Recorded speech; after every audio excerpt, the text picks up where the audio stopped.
Chapter 653. Lin Feng could understand what kind of feeling that was. Back when Supreme Alliance hadn't even made it through the regional competition, he had felt the same way. Hence, when the galactic members walked over, they removed their headphones. Some of them were tearing up. It was obvious how much they were suppressing. Qin Yiguang was the calmest among them. He reached out to Bojio. "I hope I can meet you again in the coming year. By then, the galactic won't be as weak as before." "I believe you." The youngster smiled. "The galactic members are full of potential, especially Captain Qin. You are too hard to kill. If it wasn't for the revival of your teammates and the fact that I have so many people on my side, I wouldn't have been able to kill you alone. Your control is too strong." Qin Yiguang thought that he really shouldn't look at boring gossip. Spade Z was a character that all esports players had to take seriously. It had nothing to do with how unorthodox he was, because his skills were there for all to see. After the handshake, the two teams were supposed to return to their respective resting areas. But at this moment, Qin Yiguang wasn't satisfied. He paused and turned to the youngster. "I have a question that I would like to know the answer to. Was it a coincidence that you started the battle in the wilderness, or, of course it was planned?" Bojio glanced over, her side profile ravishing. The battle in the wilderness weakens the sorcerer's control to a certain extent, making it easier for the assassin to move. Captain Qin is such a strong opponent, it's only natural that we try our best to restrain him. With that, Qin Yiguang's remaining indignation vanished. Because this young man was truly too strong. He was so strong that even if he lost to him, he wouldn't feel depressed. Instead, he wanted to have another exchange of blows. Qin Yiguang walked over to the member who was wiping his tears, patting his shoulders. "We'll try again next year. Trust me, the galactic will be stronger next year." Dimich. A team with the same beliefs. They would definitely become stronger. The youngster retracted her gaze from Qin Yiguang. The moment she lowered her head, she saw Princess looking at her with narrowed eyes. Bojio arched a brow, suppressing him with her hands. Princess exploded into a ball. "You rascal, when Master comes back, I'll definitely get him to replace you. Don't think that you can do whatever you want just because you look good. If you give me another candy, I can consider tolerating you." Without a doubt, the MVP of this match was Bojio. 9 kills, 0 deaths, and 5 assists. In a situation where each member of the opposing team could only die 3 times, this kind of battle record was enough to make anyone's face bleed. Someone guessed, Spade Z must have switched back to his best assassin for the next match. However, the next day, the youngster chose to be a long-range shooter during the team battle. Marksman? Not a mage, not an assassin, but an archer? What kind of joke was this? However, it turned out that he wasn't joking. Even though he was playing as an archer, the young man still won the MVP of that match. Just like that, Bojio played through all 3 characters. Finally, someone couldn't help but ask, "Spade Z, don't tell us that you can play any character." The young man hugged the cat, his hands in his trouser pockets, and with a lollipop in his mouth, he raised his eyebrows slightly and said, "I am." After listening to the interview, the Professional Alliance's chat group exploded. One had to know that the group consisted of all the gods in the esports circle, and they wouldn't easily explode. But today was different. Holy sh*T, what's going on? Another all-rounder? Qin Mo's nemesis, come out, let's have a good chat. Why is your little Spade so all-rounder?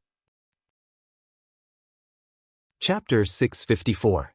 The Professional Alliance was messing around in the WeChat group. After all, after 7 consecutive days of competition, everyone wanted to relax. But what they didn't expect was, Qin Mo really came out. Just one word, calm and composed. This made the members of the various battle teams rub their eyes hard. Qin Yiguang asked, "Am I seeing things? Is Qin Mo here?" "No, Yiguang, you aren't seeing things. A certain someone is really here." It was the top assassin in the country, Lin Chintao. Of course, the members of Xiangnan were also in the group, all of them top-notch players. "Is Spade Z really an all-rounder?" Qin Yiguang asked. Lin Chintao replied, "I remember he has always been an assassin since his hand speed is the most suitable." Is Spade Z in the group? Xiangnan's vice captain, Zhao Sanpang, was a chatterbox. Ask him. Someone glanced at the sky. How is that possible? Have you forgotten how old the people in the group are? He's just a high school student. Hey, I'm not old. Chen Yiguang replied. I'm only 20, it's the prime of a man's life. Lin Chintao smirked. I'm 18, I'm forever 18. North of Yin Mountain, Uncle Yin get Qin Mo's nemesis to drag his little spade in. Zhao Sanpang was really fat and his greatest wish was to destroy Qin Mo. Qin Mo's deep eyes stared at the chat box in the group. He sat on the bed, his slender fingers moving, pulling the poker profile picture into the chat. Bo Jiao hadn't seen the person who had invited her, hence, she had left the group. After that, Bo Jiao realized who had sent it. She opened the chat window. Qin Mo arched a brow, pulling her for the second time.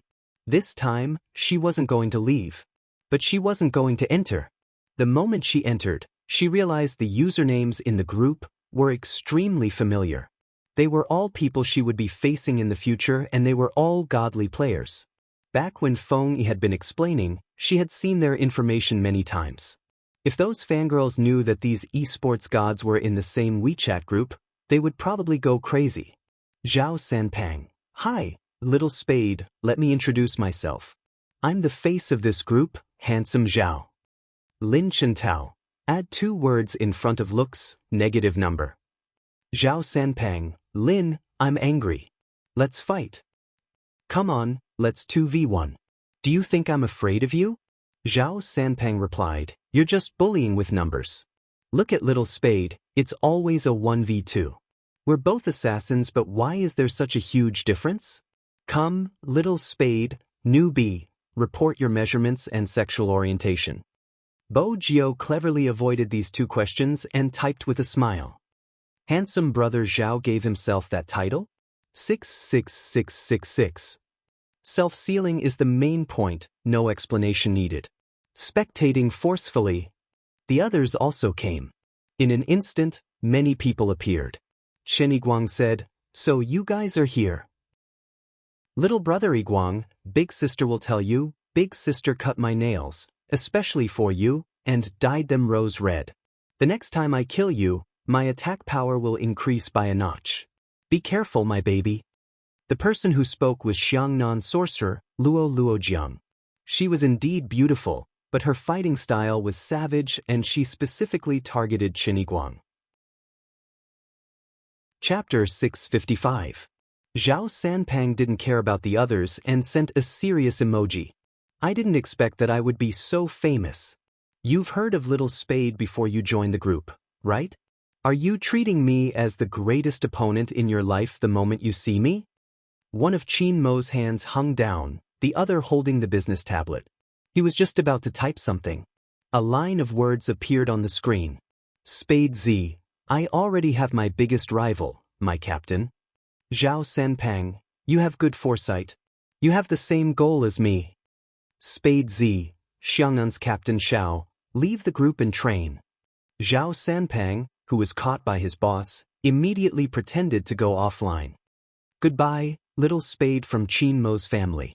Let's discuss how to defeat him in the future. Bo Jiao nodded. Little spade from Qin Mo's family. Bo Jiao didn't reply. Instead, she took a screenshot and sent it to Qin Mo. This isn't the Xiangnan I imagined.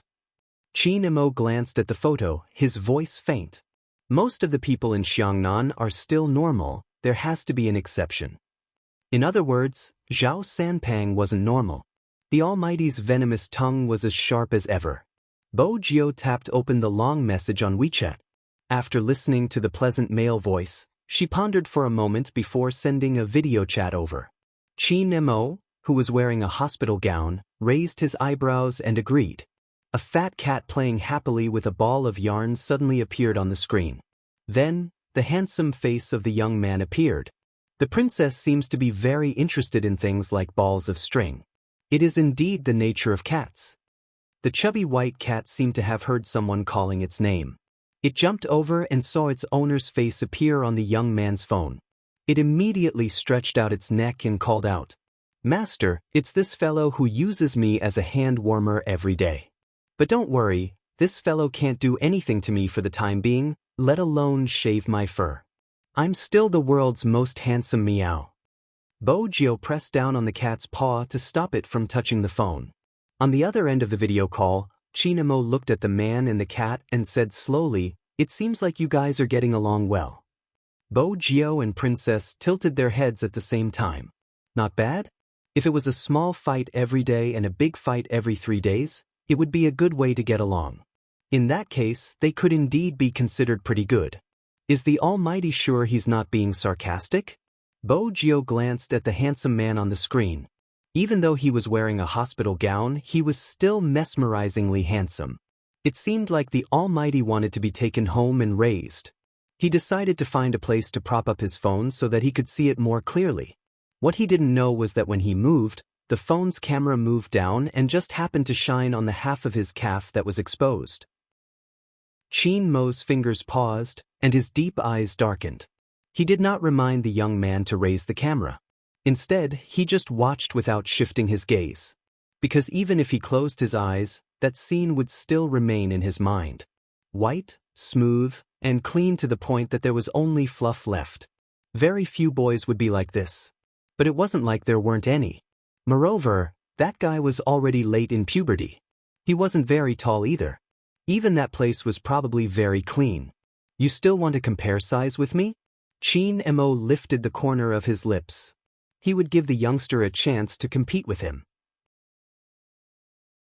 Chapter 656. Alright, that's a good image. Bo Jio moved the chair, her legs apart as she watched the man in the hospital gown. Brother Mo, you are really handsome. Chin Mo wanted to say something. But just then, a notification came from the Alliance chat. Lin Chintao, F***CK, I just went to the Japanese server and they're causing a ruckus. Who wants to join me? Wooly Tao Tao, you're being naughty again. Why aren't you training properly? Luo Jiang sent a nail-blowing emoji. Lin Chintao, the people on the Japanese server were just saying on the World Channel that all Chinese girls who play online games are either dinosaurs or fat chicks. Luo Jiang had been smiling a second ago, but the next, she sent a message. Tell me where he is, I'm going to destroy him. Lin Chintao, join the Japanese server, let's go together, their team is still around. Japanese server? You guys are playing together again? Count me in. Lin Feng popped up. Lin Chintao sent a shoulder-slapping emoji. Look at me, I'm an assassin and so are you. We aren't compatible, you're Yun who can go. Alright, wait, I'll bring Dahu over. Even if he couldn't go personally, he could watch from the side. We have the support, we're lacking a tank. Where's the tank? Hurry! Luo Jiang shouted. This team is indeed arrogant, their results aren't bad, they haven't lost yet. Chen Guang. The tank isn't around, it's game over. His name is Chin Mo, Luo Jiang replied. He can be a tank too. Lin Chintao, don't you have his WeChat? We've never chatted before. Besides, are you dumb? I confessed to him in the past but he rejected me. Is it appropriate to speak to him alone? Luo Jiang placed her hands on her hips. I have my pride. Lin Chintao. That won't do, I can't find him. Little Spade probably knows how to use a tank too, Lin Feng said. Luo Jiang replied immediately, if it's Little Spade, it doesn't matter how many times I get rejected. Leave the invitation to me. Lin Chintao, you sound like you're taking advantage of the situation. Shut up, I'm going to invite my Little Spade. Luo Jiang was in a good mood. However, there was one person whose mood couldn't be so beautiful. Chin Mo frowned as he looked at the chat history. My Little Spade? It seemed like he had really underestimated someone's ability to seduce. Luo Jiang was a straightforward girl. Under normal circumstances, a girl who was good at gaming would be decisive in her actions. Little Spade, aren't you bored after a day of rest? We're opening the Black Japanese server, and we're lacking a tank. Can you play as a tank? Bo Jio didn't have time to look at the group chat. When she saw this sentence, she typed a sentence beautifully. I can play. Which server is it on the Japanese server? I'm going in. As expected, this youth was different from the others. Luo Luojiang glanced at the empty chat, the corners of her lips lifting. This was how gaming should be. Thus, after 2 or 3 sentences, a team that could not possibly be connected was formed. All 5 of them were in different teams, but they were close to the strongest team in the country. Every single one of them was a god in the eyes of the fangirls. If the fans were to find out, they would definitely go crazy. But the managers were different, they would definitely be scratching their heads if they found out. As if the National League wasn't stressful enough, they had to add a meal? But they had to consider the upcoming competition.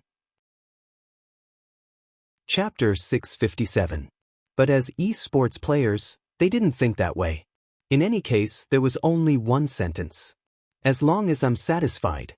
After all, the other party was indeed arrogant. In reality, there would be some exclusivity in different servers.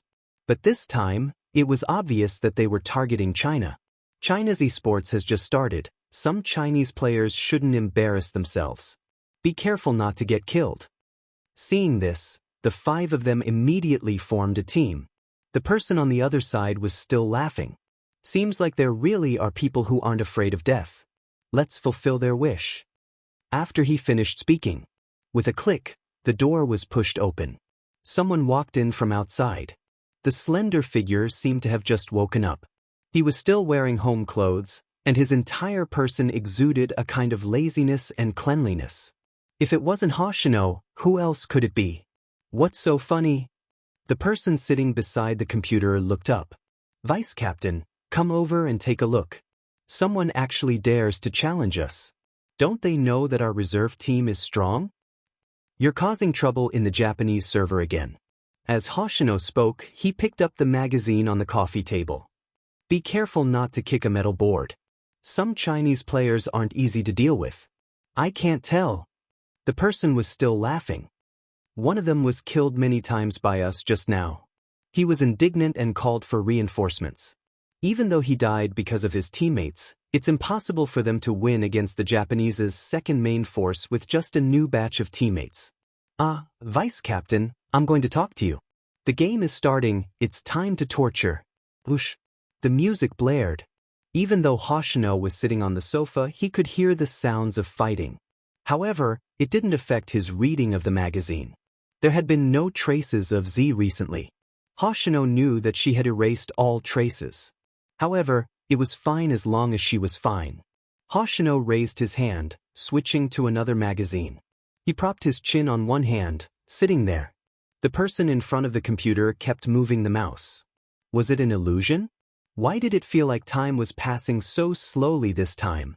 But it didn't matter. Since the people over there liked to waste time, then he would slowly waste time with them. Are you here to catch me? The man looked at the screen and smirked. I'm not that easy to catch. As the archer with low HP ran into the defense tower, Lin Chintao muttered to Yunhu, D***, he escaped. In the wilderness, a tank activated his sprinting skill. Like a gust of wind, he swept across the grass, jumped up, and crouched forward. The member of the Japanese team sitting in front of the computer was stunned. He really didn't expect that someone would leap over the tower and take his life. Did that tank think he was an assassin? How dare he cross the tower from so far away? In fact, it wasn't just his opponents who reacted this way. Even Lin Chintao was dumbfounded. Why do I feel like I'm an extra assassin? Is this how a tank is supposed to be used? Shouldn't the tank be at the front? Oh, sorry, my hands were itching. Bo Jio adjusted her earpiece. I'm going to be serious this time. Lin Chintao. Chapter 658. Let's go. As the young man spoke, his fingers quickly manipulated the game character on the screen. She was treating the tank as an assassin. Lin Chintao followed beside the youngster. As a tank, wasn't she running a little too fast? Bo Jio didn't think she was fast, but she had to catch someone. Even if she didn't have a big move, she could still be a tank. Of course, at this moment, she had to have a good teammate. As one of the top assassins in the country, Lin Chintao immediately understood the youngster's tactics. He swept forward, unleashing a big blow. The moment the youngster's HP dropped, his HP would automatically recover. With Bo Jio's support, he struck back with his spear. K0. Beautiful coordination. It hadn't even been 2 minutes and the beasts in the wilderness weren't all gone. Bo Jio and her team had already killed 2 players. Through the screen, Qin Mo could see the youngster's smooth maneuvers. Lin Chintao's assassin and Bo Jio's tank were playing beautifully. When the 5 of them were in the middle lane, they were unstoppable. That was unstoppable. They led the troops to the defense tower. The archer was still thinking that he wouldn't be able to do much with full HP. What he didn't expect was that he would be stunned first. Then came the tank's big move. The tank retreated. It was the assassin's big move. The assassin had low HP and could run fast.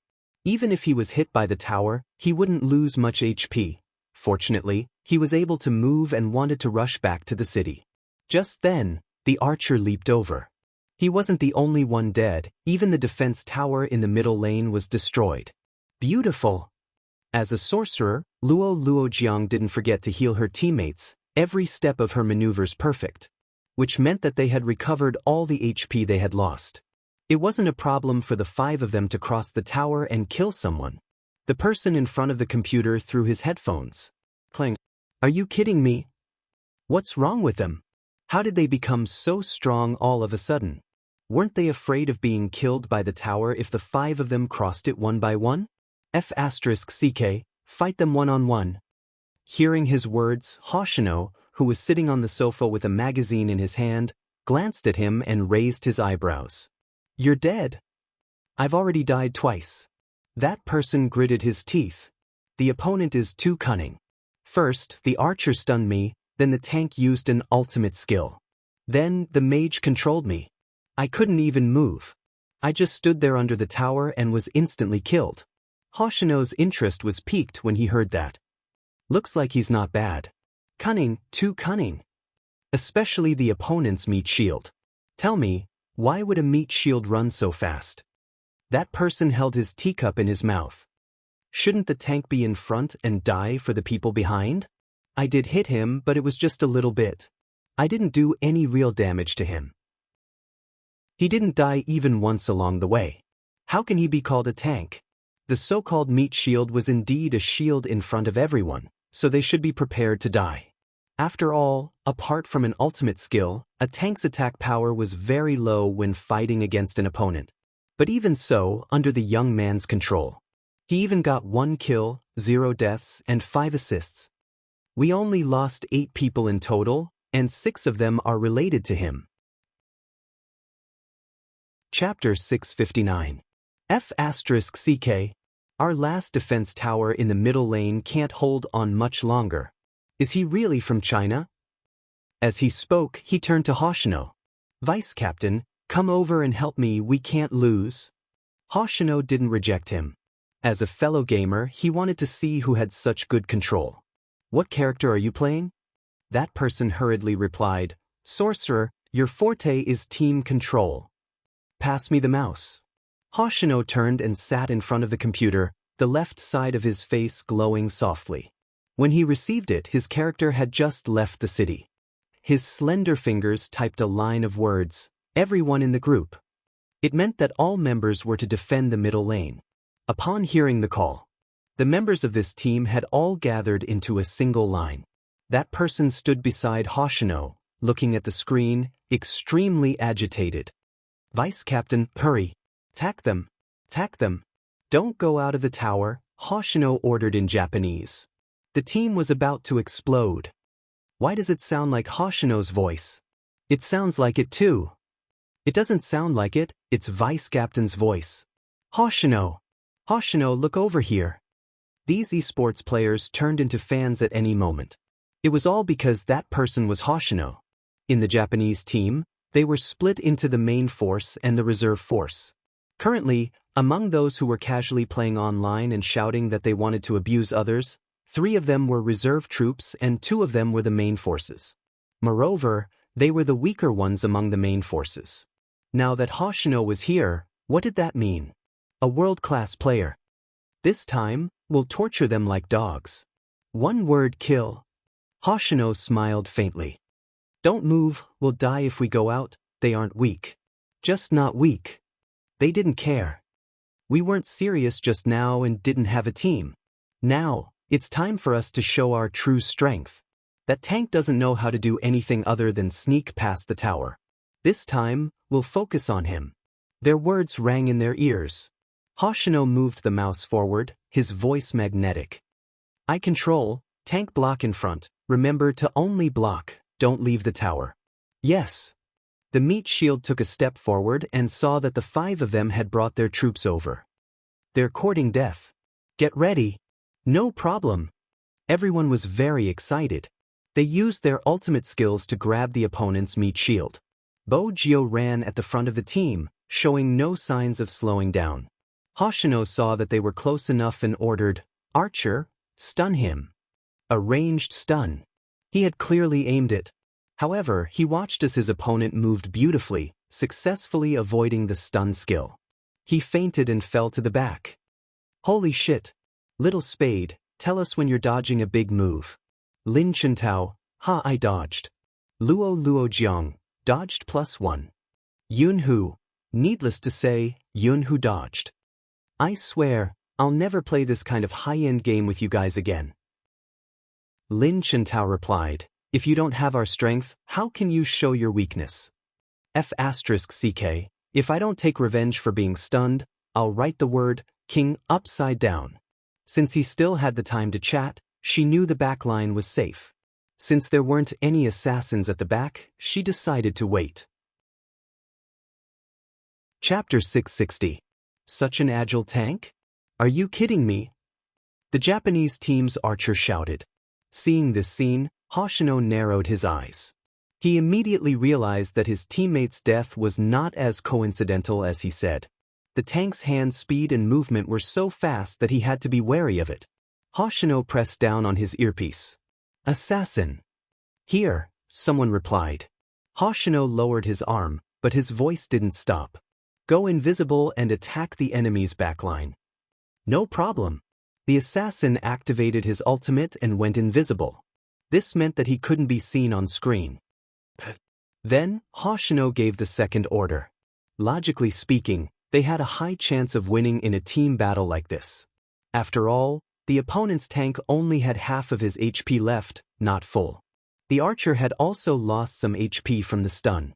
Only the assassin cut off the backline while they attacked from the front. Even if they didn't get wiped out, at least 4 of them would die. But the enemy didn't know that. The instant the assassin went invisible, the youngster sensed that the enemy was about to move. The young man immediately sensed that the enemy was about to make a move and said, retreat, save the shooter. Everyone was on high alert. The Japanese assassin didn't expect that he hadn't appeared yet. The archer in front of him turned around and cast a stun spell at him. In that instant, not only did his invisibility disappear, he was also frozen in place. Not only did he fail to kill the archer, he was also killed by the archer and support. It happened in the blink of an eye. The Japanese had already rushed out of the tower. The crouching ultimate was clearly meant to kill the tank. He didn't expect the ultimate to be used. The assassin dodged to the left. He activated sprint and didn't get hit at all. Instead, he used the grass by the side of the road to dodge. Then, his figure flashed again. He blocked his path. Most importantly, the enemy's sorcerer was very calculative. With a click of his mouse, he healed and recovered his HP.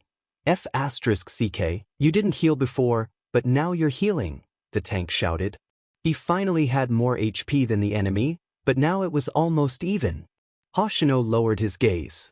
As he fought, he replied, it wasn't worth it to heal them just now. Now that their archer is at full HP, it's worth it to heal them together with the tank. Healing skills took a long time to recover. Healing 2 people at once was naturally more cost-effective than healing 1 person. Instead of healing him earlier, he chose to heal him now. That only meant one thing. Not only was the opponent a tank, but even the mage was not easy to deal with. Thinking of this, Hoshino suddenly paused. Something's wrong. Turn back. However, people didn't react immediately when he said that. This was especially true for the long-range shooters at the back of the team. He wanted to go back. However, the white-clothed assassin suddenly appeared at the back and used a powerful skill to slow him down. Not only did he lose half of his HP, he couldn't even walk. The assassin had no intention of running. Even if he entered the tower with low HP, it was not over yet. With a thrust of his spear, he jumped out. It only took a few seconds. When the Japanese team's tank and support saw that the assassin only had 1 HP left, they wanted to kill him, forgetting about Hoshino's order for them to retreat. Don't go. Chapter 661. On the screen, the 2 Japanese players who had entered the wilderness were attacked by Bo Jio and her team. Why bother killing the assassin? They couldn't catch up. Assassins were known for their speed. Even with a bit of HP left, the experienced Lin Chintao wasn't afraid. He met up with his team and ran back to the city to heal. As for the 2 players behind him, they were foolish. They didn't know that assassins could be used as bait besides killing. Of course, he wasn't the one who had said such shameless words. He was only doing this because of Little Spade's orders. That was why Little Spade was such a cunning person. In the future, he would definitely tell the newbies to be careful when they met Little Spade as an assassin. Especially when he ran far away, they shouldn't chase after him. It was highly possible that he had purposely appeared for them to see so that they could chase after him. It was so that they could chase after him until he met up with his team. Then he would turn around and kill them. Needless to say, such shamelessness suited his taste. Lin Chintao laughed as he returned to the city. His voice was devilish, causing Luo Luojiang to fall off her chair. But even so, the valiant Luo Luojiang didn't forget to move to kill. A single fireball would cause the 2 players to lose HP and faint. At this moment, the archer wouldn't have to use a big move to kill one of them. However, he did not expect the opponent's mage to release a rain spell at this time. F***CK. I'm going to die. He thought he was dead. Unexpectedly, the tank controlled by the youngster beside him crouched forward. It wasn't the dying player, it was the enemy sorcerer. This squat was simply perfect and beautiful. The rain spell was interrupted instantly. He shot an arrow over and the dying player died. At this moment, Luo Luojiang used another big move. The tank, who had wanted to kill the archer, retreated instantly. He was left with low HP. If he hadn't sprinted, he would have died as well. The enemy sorcerer was left with the most HP and his maneuvers were impressive. If he hadn't come out, even that meat shield would have been killed by them. However, the outcome of this team battle was already very obvious. 3 of the Japanese had died, but none of them died. Lin Chintao, the assassin, had returned with full HP. This meant that they could continue to kill the last person under the defense tower. But in the next second, Lin Chintao paused. He looked at the person on the screen who had taken a step back and raised his eyebrows. How did this mage suddenly become so smart?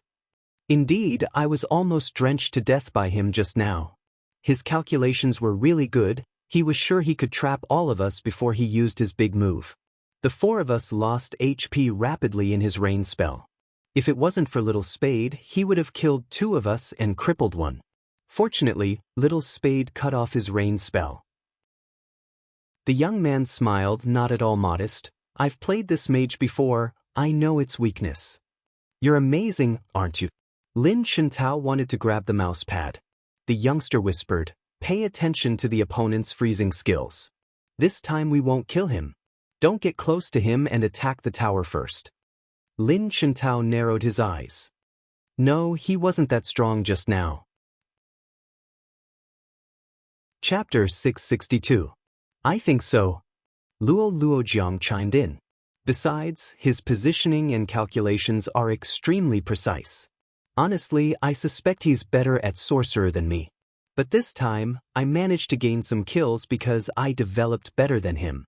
If we had faced each other at the start, I wouldn't have been able to defeat him. Lin Chintao raised an eyebrow. Better than what you can use as a sorcerer? How is that possible? Sister Luo Luo, you're the top sorcerer in China. Only the top players in the world would be better than you, but the top players wouldn't play such games. Luo Luojiang lifted her lips. It does sound unbelievable, but Chintao, don't forget, this is the Japanese server. You're saying that there's a high chance that we'll meet the host team, Japan? The #1 team in Asia? Luo Jiang narrowed her eyes. It shouldn't be the official team, they aren't that weak. They aren't bad. Don't forget what kind of formation the 5 of us have. Regardless of which team's reserve team in the country, they would probably be defeated by us in less than 5 minutes. Yet, they managed to hold on for such a long time. This might be the difference between China and Tokyo's esports. In terms of nurturing new esports players, China is still lacking. Lin Chintao paused for a moment before replying. Before you guys arrived, these reserve troops already killed me.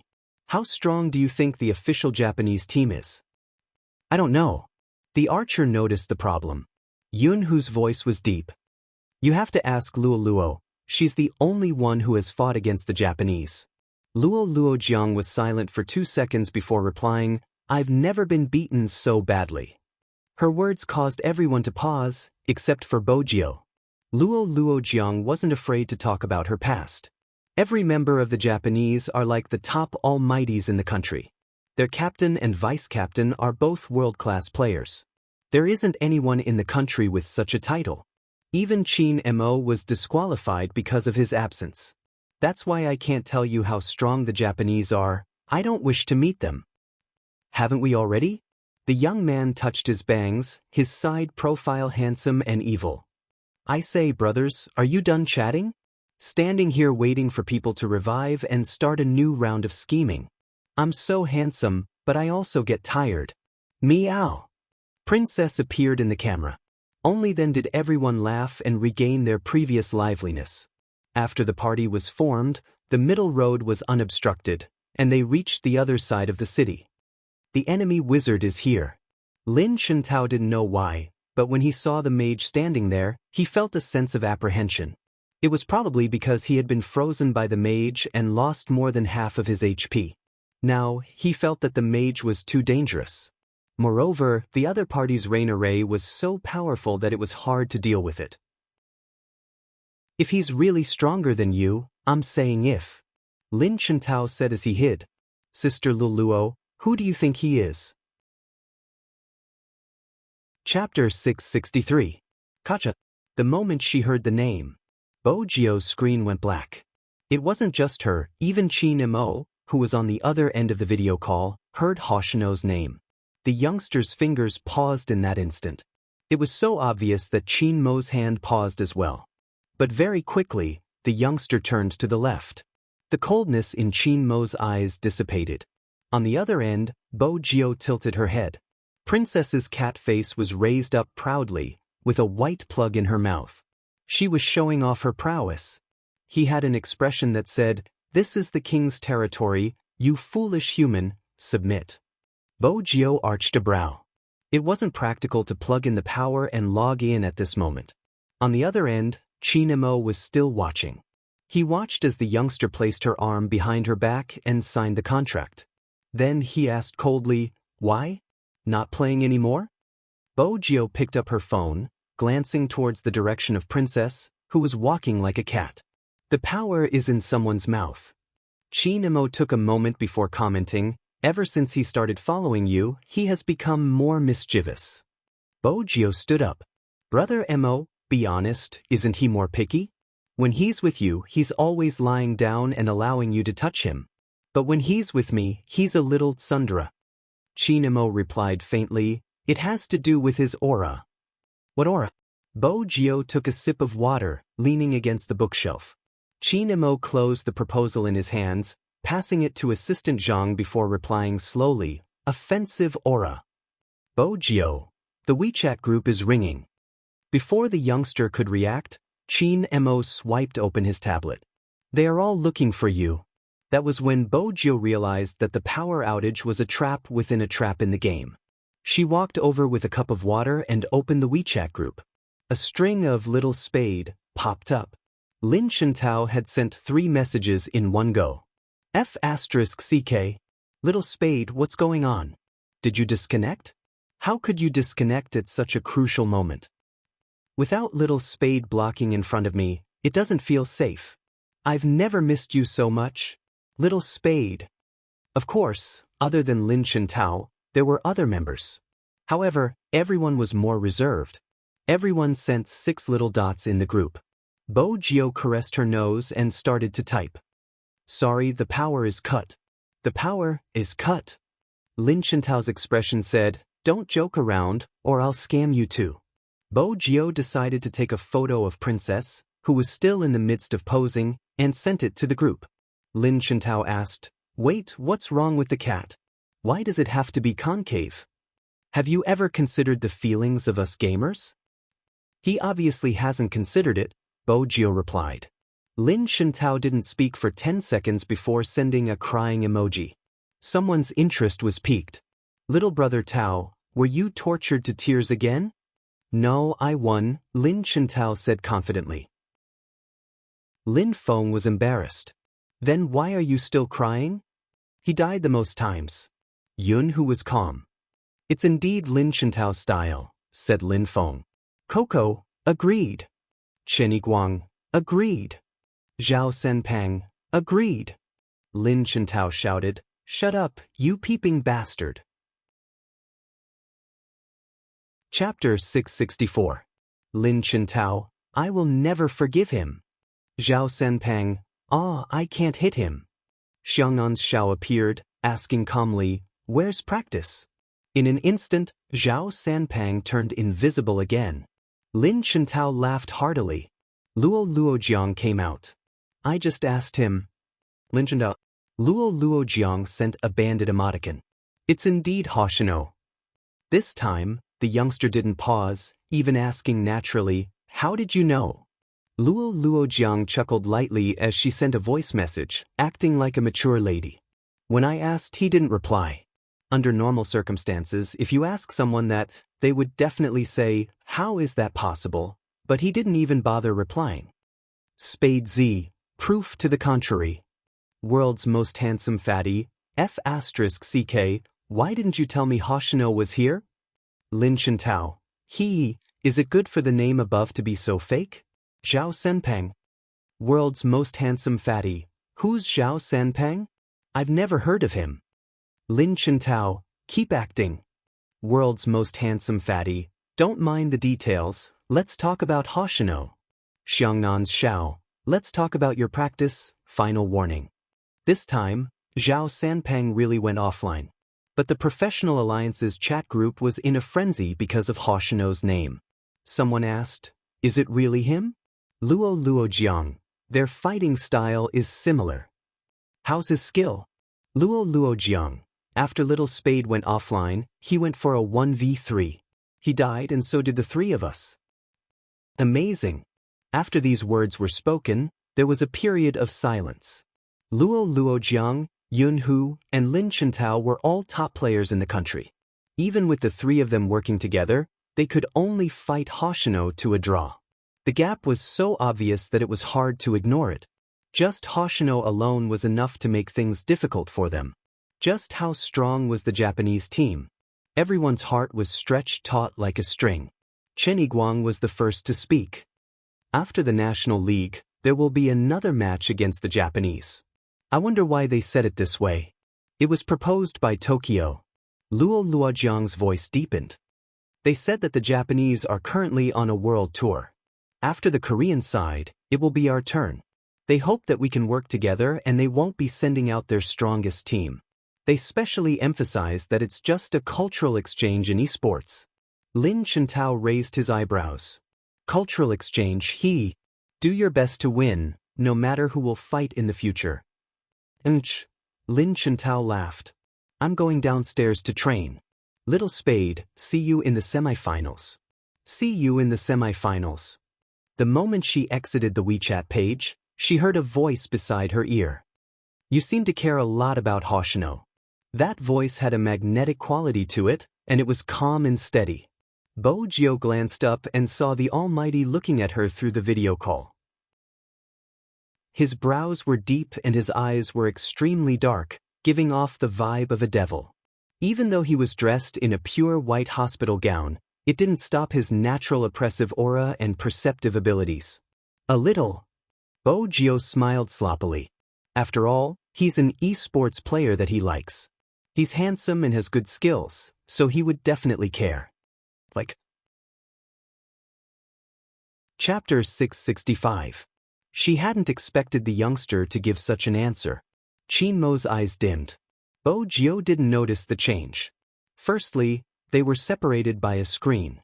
Secondly, all her thoughts were on how to deal with the Almighty's next question. To her surprise, the Almighty didn't continue questioning her. That was good for her. But there was one thing. There were so many matches. Bo Jiao had a basic understanding of the competition. During the National League, the Japanese would be the guests. At that time, she and Hoshino might very well. You seem to like a lot of people. The low voice beside her interrupted her thoughts once more. Besides, it didn't seem like a compliment. I'm more universal. She couldn't afford to hurt someone with a dark history. Qin Mo's voice was calm. You're so universal that you've become a confessor. Amazing, wall-jumping scholar. Do you need me to create a name list for you to be remembered forever? Bo Jiao. Who would write their dark history into a register and leave their name in the annals of history? The Almighty was being sarcastic again. As they chatted, Bo Jiao realized that the Almighty's words were more lethal than words. In the end, he started to list the names, each one of the people she had confessed to. Bo Jiao promised, that's all in the past. Am I on your list of people from the past? Qin Mo asked casually. Bo Jiao smiled devilishly. Brother Mo, don't worry, you'll always be in the present. Is that so? Qin Mo laughed, his voice carrying a hook. Since that's the case, do you want to turn gay for me? In that instant, Bo Jiao's heart skipped a beat. But she quickly regained her composure. The Almighty was getting better at flirting. She had almost fallen for it. Brother Mo, you can't make such a joke. Qin Mo watched as the youngster popped a lollipop into her mouth. Her dashing and arrogant expression made it seem as though she was treating his words as a joke. It was fine as a joke. Qin Mo realized a problem the moment he said it. It was best to say it face to face. If he didn't say it in person, no one could guarantee that a certain someone wouldn't run away in the middle of the night after knowing that he was serious. Qin Mo plugged in his earpiece and changed the topic. Were there any problems during the competition? Nothing at the moment. Bo Jiao didn't intend to tell the Almighty about what had happened that day, mainly because there wasn't a need. After the competition, she could get back at him if she was unhappy. Qin Mo glanced at Bo Jiao, noticing the redness in the youngster's eyes. He frowned. Get some eye drops. Again, Bo Jiao muttered. The Almighty was even stricter than He Honghua. Qin Mo placed the cup down and said, Go. It was indeed inconvenient for one person to apply eye drops. Hence, Bo Jiao could only keep one eye open and the other closed. It had to be said that the Almighty's voice was really nice. It had a kind of hypnotic magnetism. At the start, Bo Jiao could still hear his words, but gradually, her eyelids started to droop.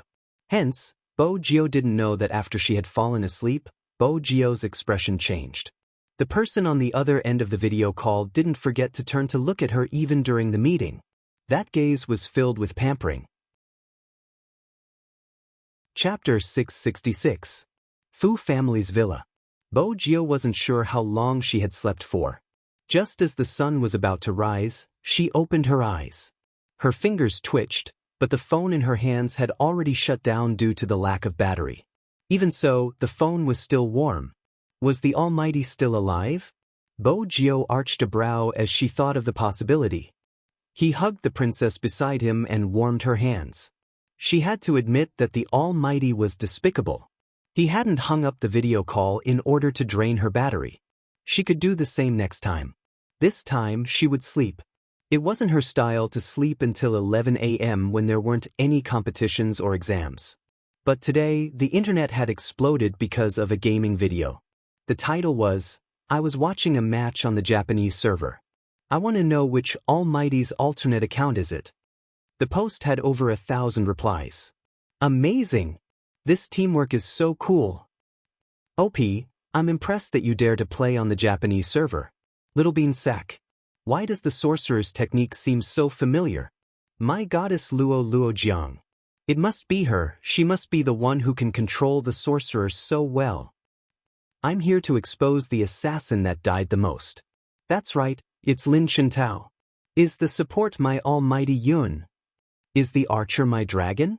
Even the loyal fans can recognize their almighty. Why isn't the tank recognized? I'm not sure, but what exactly is going on?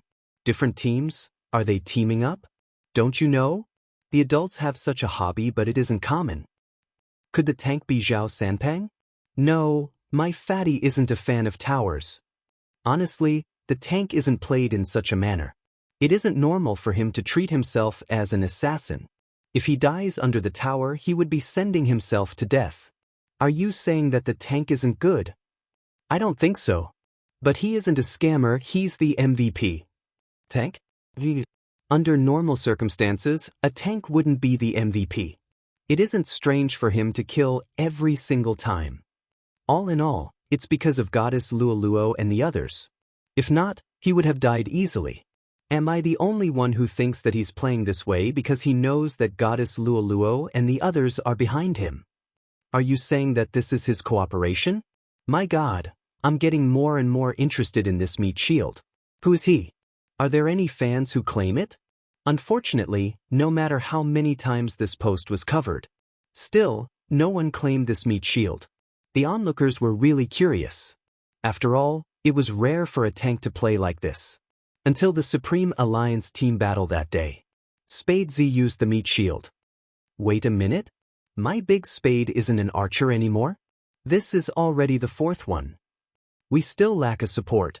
He really is an all-rounder. I want to see how my big spade acts as a tank. In the end, he saw an incomparably familiar scene. He was supposed to be a meat shield, but he leaped into the tower to kill. He was clearly a meat shield, but he had set the tempo of the entire arena. He was supposed to be a tank, but he became the team controller and became the MVP. What was going on? Everyone was dumbfounded.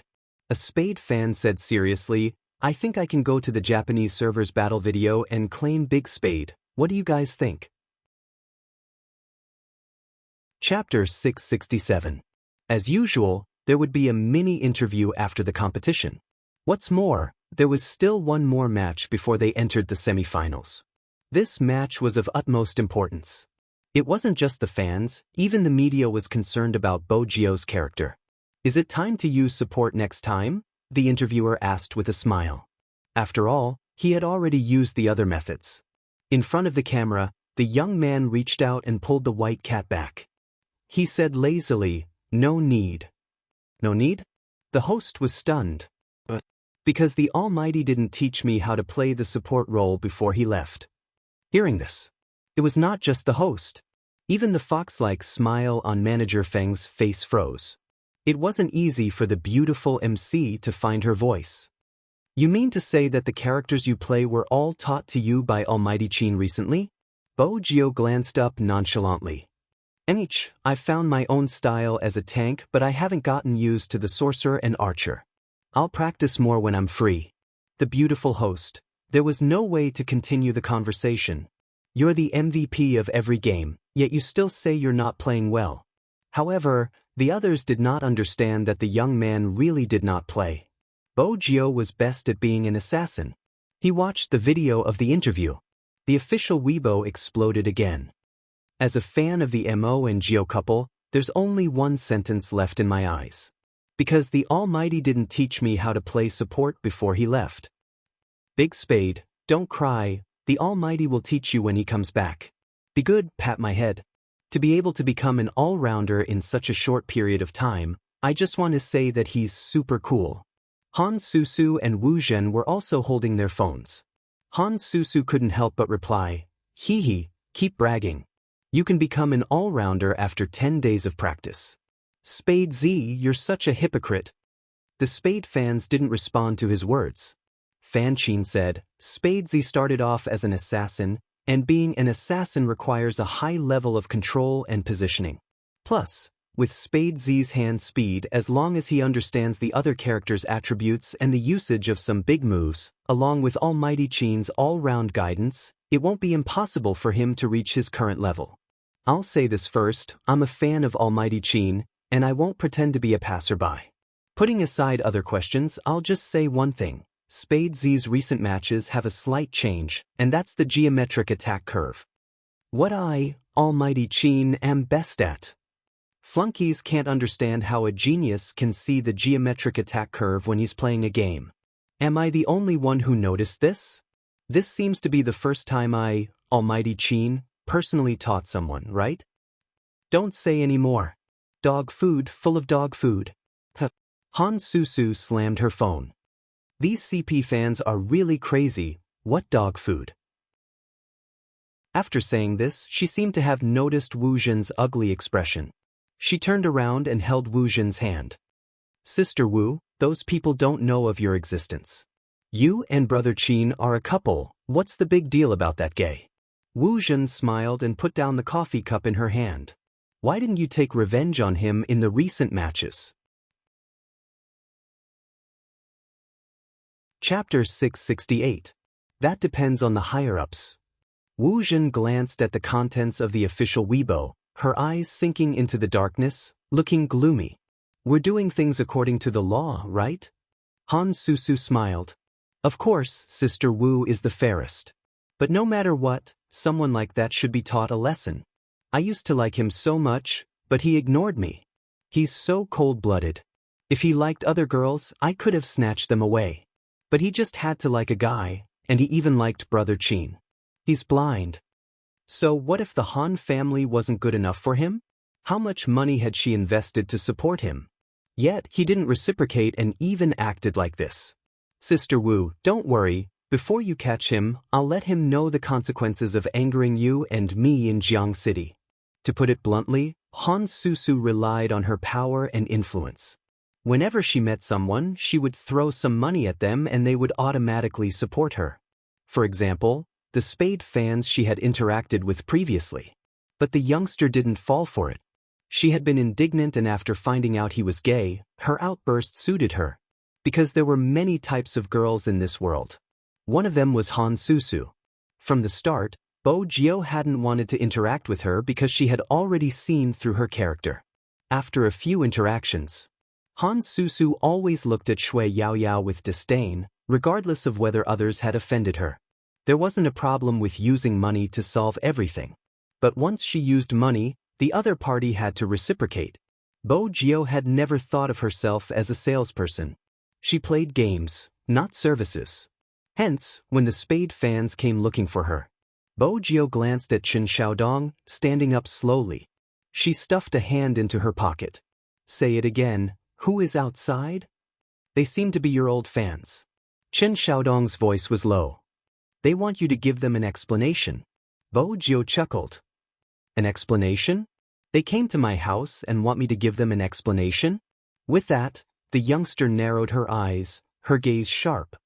All right, I'll give them an explanation. Wait a minute. Chen Xiaodong rubbed his eyes. The young master's expression was full of hostility. It really didn't look like he was going to give an explanation, but more like he was going to pick a fight. The dozen or so people outside were still making a ruckus. Half of them were people who often hung out with Han Susu. The rest were Spade fans from before. All of their words were the same as before. I like you so much, how can you treat us like this? This time, she wasn't merciful. Without saying a word, he punched the troublemaker who was pushing the driver, Uncle Wang. That punch was very vicious. The man was in so much pain that his face was deformed. The self-proclaimed Spade fans shrieked, "How could you hit him, you?" The scream was not over yet. Bo Jio laughed, her voice cold. Unfortunately, there's a camera outside my house. You came to cause trouble and even pushed my Uncle Wang 3 times. His glasses are still at my feet. It's not too much for me to hit him. You should be glad that you're all girls. If not, I would have beaten all of you up. With that, the youngster swung her hand and helped Uncle Wang up, her gaze icy. Xiaodong. Chapter 669. Bo Jio glanced up. Call the police. The self-proclaimed fans of Spade City sneered at the youngster. I never expected you to treat us like this. What did we do to you? Why are you calling the police? Bo Jio walked over. What grade are you in? The young girl who was obviously in university stilled. What do you mean? I was just asking. It seems like you are already of age. Bo Jio's voice was calm. That's good. Breaking into private property is enough to detain you for 15 days. The young girl clenched her fists tightly, tears streaming down her face. We like you so much. The word, like, is insulting enough to make me cry. Bo Jio's gaze was sharp. I don't care if you cause a ruckus in the competition, but you caused a ruckus in my house and hurt my people. Being used once can be considered innocent, but being used to hurt people all the time isn't pitiful, it's indiscriminate. You can do whatever you want to me, but why do you think I should tolerate you when you hurt my family? Why do you think I should tolerate you? Just because of your unrequited love? We will definitely turn from fans to haters. The police arrived. The people were still shouting. Bo Jio carried the spinning princess up. Hurry and turn, I'm innocent for being liked so much. Chen Xiaodong wanted to laugh because he could hear the helplessness in her voice. But the young master's next sentence made him confused again. You should follow them to the police station and wait outside. Soon, someone will come to bail them out. Let's see who bailed them out. Bo Jio caressed the snow-white body of the cat, a nonchalant expression on her face. Chen Xiaodong was puzzled. Young master, how do you know someone will bail them out? It isn't possible so soon. They don't look very old and it would take some time to inform their parents. The person using them doesn't need to be informed. With that, Bo Jio pressed down on the cat's tail. Aren't you going? Ugh! Chen Xiaodong exclaimed. So his young master didn't really want to take care of them for a few days. Instead, he knew the mastermind would take action if he did so. For some reason, Chen Xiaodong felt that his young master had left some leeway for the people who used to like him. If he didn't leave any leeway, young master would definitely bring his lawyer over personally. Even if someone came to bail him out, he might not ask anyone to bail these people out. However, the young master was really ruthless towards the instigators. What were they trying to do by directly grabbing him like this? After the last shareholders' meeting, Chen Xiaodong had seen young master talking to a lawyer. That lawyer was famous in Rivertown. It was said that as long as he accepted a job, he would never lose. However, this person only took orders based on the person. You can't use him just because you have money. How did young master come into contact with that person and make him work for young master? This was a mystery in Chen Xiaodong's heart. In fact, how could a hacker not have a good lawyer? It was easy for Bo Jio to make someone work for her. Promised to help him track down his ex-wife. Speaking of which, they were partners at most. However, what kind of beauty would abandon such a handsome guy and run away to a faraway place? It's probably because he's not as handsome as the Almighty. Bo Jio hugged the cat and muttered to herself. She paused because of the pain in her stomach. The princess was still stretching out her claws, swearing not to be a hand warmer anymore. He didn't expect the youth to be so different today. Chapter 670. Every cold-blooded girl would understand. The real pain didn't start from the day the relatives arrived. It started from the day before. After Bo Jio was done, she carried Princess upstairs. Princess had expected the youngster to open his laptop and create a profile picture or the basement where he could run around and play with the ball. Unexpectedly, this time, the young man just lay down on the bed and pulled away the quilt. The side of his face looked sickly pale. Honestly, the rascal with the weird aura didn't want to play with him anymore. Princess wasn't used to it. He tilted his head and looked left and right. He had an arrogant, round face. He seemed to be deep in thought. When he was done, he reached out with his paw and used his cat cushion to touch the youngster's face. The youngster didn't wake up. Princess didn't feel like a king at home at all. He glanced at the youngster and dragged his voice. Meow. It was a low meow. With one last leap, he jumped onto the bed and curled his warm body into the youngster's arms. Forget it, on account of its master, he would take care of this youngster. Bo Jio was woken up by a phone call. It was the little butler, Chen Xiaodong. Young master. I saw it. The person who bailed them out. Bo Jio opened her eyes, her silver hair falling down. She asked slowly, who is it? Chen Xiaodong sounded incredulous. It's Miss Han. That's weird, doesn't she like you? She even wanted to support you, how did she? Oh, it's her. Xiaodong, head over to Lawyer Bai's place and tell him I'm suing Miss Han. Get him to hand over all the evidence and leave the rest to Lawyer Bai. Chen Xiaodong glanced at the clock. Xiaodong, head over to Lawyer Bai's place and tell him I'm suing Miss Han. Chen Xiaodong nodded. After hanging up, he realized that his young master's voice was too hoarse. Was he sick? Chen Xiaodong frowned. His young master couldn't fall sick at this moment. There was a competition tomorrow. But anyone who encountered such a situation wouldn't be affected. When his young master had been splashed with coke, his heart had ached. This time, the other party had come to their house. It was too much. He had to make the culprit with the surname Han suffer. If it was Lawyer Bai, he probably wouldn't be afraid of the Han family. Thinking of this, Chen Xiaodong quickened his pace. As a friend who had just bailed them out, Han Susu comforted the few Spade fans and specially found a place to drink. I didn't expect Big Spade to be so ruthless. Han Susu sighed. Is such a person worth liking? The Spade fans lowered their lids, their eyes filled with resentment. Han Susu hid her smile and pushed the fruit salad forward. Eat something. There are many other players in the esports circle. He's not the only one.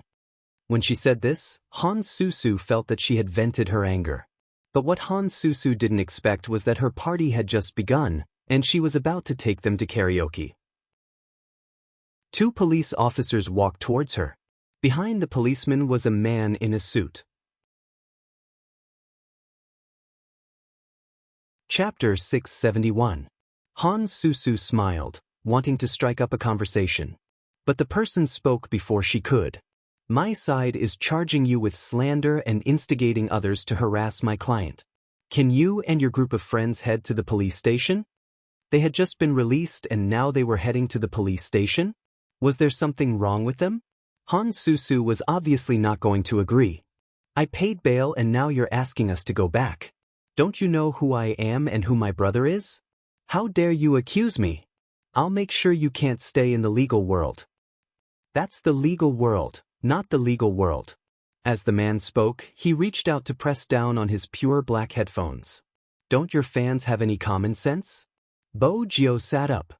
They seem to have caught her. Of course. The person turned, his face clear. They're even reporting her family background. Bo Jio arched a brow. This was Han Susu's style. The person was a lawyer. Lawyers didn't like people repeating the same topic over and over again, thinking they were invincible. Han Susu was still shouting, but this time, she was shouting at the police officer. The person walked over, saying, I even dared to accuse your brother, what more you? Han Susu's face froze. She hadn't expected anyone to arrest her in Jiang City. What was even more unexpected was that after entering the police station, what she faced was not an ordinary situation, but a small interrogation room. All of a sudden, all the energy that she had been yelling just now was gone, leaving only fear. Han Susu had been arrested. As a police officer, Wu Zhen would definitely know about it. But since Wu Zhen had been transferred to the crime squad, these matters weren't within her jurisdiction. Hence, when she came to visit Han Susu's statement had already been recorded. During the interrogation, unrelated personnel weren't allowed in. Hence, even if Wu Zhen came, she would have to wait for the lawyer to finish questioning before she could see Han Susu. What bothered Wu Zhen the most was that the person interrogating Han Susu had the surname Bai. Wu Zhen knew how difficult it was to deal with this lawyer. But who exactly had invited him over? Wu Zhen was still in her uniform and couldn't be too obvious. Once Lawyer Bai left, Wu Zhen used her connections to meet Han Susu. When Han Susu saw her, it was as if she had seen her savior. Sister Wu, give them some money and ask them to let me out quickly. This is not a place for people to stay. It's not about money. Wu Zhen looked at her written confession and thought about the others. Her eyes darkened. The lawyer who is accusing you isn't someone to be trifled with. The questions he asked you are all criminal, so I can't get you out for the time being. He might use this against you and find out who hired him. Who else could it be other than that disgusting gay? Han Susu clenched her fists. I heard them talking on the phone. He was the one who hired this lawyer to arrest me. Good, very good, see how I deal with him after we get out. Hearing this name again, Wu Zhen's eyes darkened. Since that's the case, we should repay him. The sky outside was gradually sinking. At the Fu family's villa. Chapter 672. The slight dampness was obvious. Even though it wasn't a lot, it didn't feel right. Her forehead was covered in sweat. It wasn't painful, but it was a huge drop. Her lower abdomen felt as though there was an ice cube placed on it, unable to warm up. Be it in the past or now, the moment it happened, Bo Jiu felt as though half of her life had been cut off. Chen Xiaodong thought his young master was having a fever and kept asking, "Should I call the doctor?" Bo Jiu sat on the sofa, holding onto a steaming cup of ginger brown sugar water. Her voice was lower than usual. "No need. How's the matter?" "Everything is going well." Chen Xiaodong paused. "But I'm afraid the Han family won't be willing." Bo Jiu placed the brown sugar water down, her fingers pressing on her lower abdomen, her voice faint. "Even if the Han family isn't willing, they will have to endure it." Chen Xiaodong watched the aloof youngster on the sofa, a sudden realization dawning on him. Even though he knew his young master was different from before. But could a person really change so much? It was as though he was a completely different person. Bo Jiu seemed to have noticed Chen Xiaodong's gaze. She tilted her head and arched a brow. "No, nothing." Chen Xiaodong guessed that he must have been triggered by the past. If he didn't explode in silence, he would die in silence. Young master must have been enlightened after his death. That's why he turned over a new leaf. Bo Jiu smiled, not saying a word. She knew that Chen Xiaodong was doubtful. No matter who it was, the more they interacted with her, the more they would notice the difference. Han Susu shouldn't have ordered those people to cause trouble at the Fu family. She hadn't wanted to bother with such a person. Besides, it wasn't worth her time. Besides, it was the National League. She would rather use the time to practice her hand speed. But someone wasn't willing to give her the peace. Bo Jiu glanced at the time on the clock. From the looks of it, the Han family should have started looking for her. As expected, another 15 minutes passed. Bo Jiu's phone rang. The youngster lowered her lids, swiping the screen with her fingers. "The Han family has made their move." The voice on the other end of the phone was calm. "They have informed the media to expose you." The young man chuckled. Do those with power and influence really think that they don't have to bear any criminal responsibility for trespassing and slandering others? Do they really think that they can continue to be lawless? Probably. These two words carried a thick sense of mockery. The young man smiled faintly. "Then let's teach them a lesson. I heard that you have a lot of evidence of the Han family's bribery." "Yes, but it's expensive." The youngster's thin lips curled up slightly. "Coincidentally, the one thing I don't lack the most is money. Hackers were generally not very poor. Not to mention that she was from an aristocratic family." 9 accounts, one of which was enough to buy an island. It was enough to buy the Han family's evidence.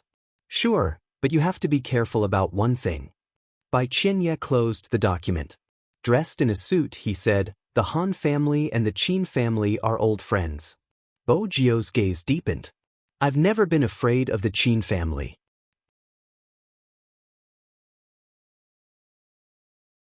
Chapter 673. What identity can I have? The youngster leaned back. In his arms was a snow-white cat with a big head. He was wearing a black t-shirt, and the curve of his lips made him look like a demon from a comic book. He was handsome and evil, and his eyes were shining. "I'm just an ordinary high school student." Meow. Princess looked up. "Youngster, when you said that, did you look at your expression in the mirror? It wasn't ordinary at all." That night, South City Police Station. Han Susu had never expected things to be so serious. Her surname was Han. Why didn't these people seem to be afraid of her? And where was her brother? Why hadn't he appeared yet? Han Susu was so cold she was getting irritated. She slammed her hands on the table. "I want to make a phone call. I want to get a lawyer." Miss Han was used to being arrogant and didn't even care about the police. Seeing her attitude, The people on duty didn't give her the phone even if they could.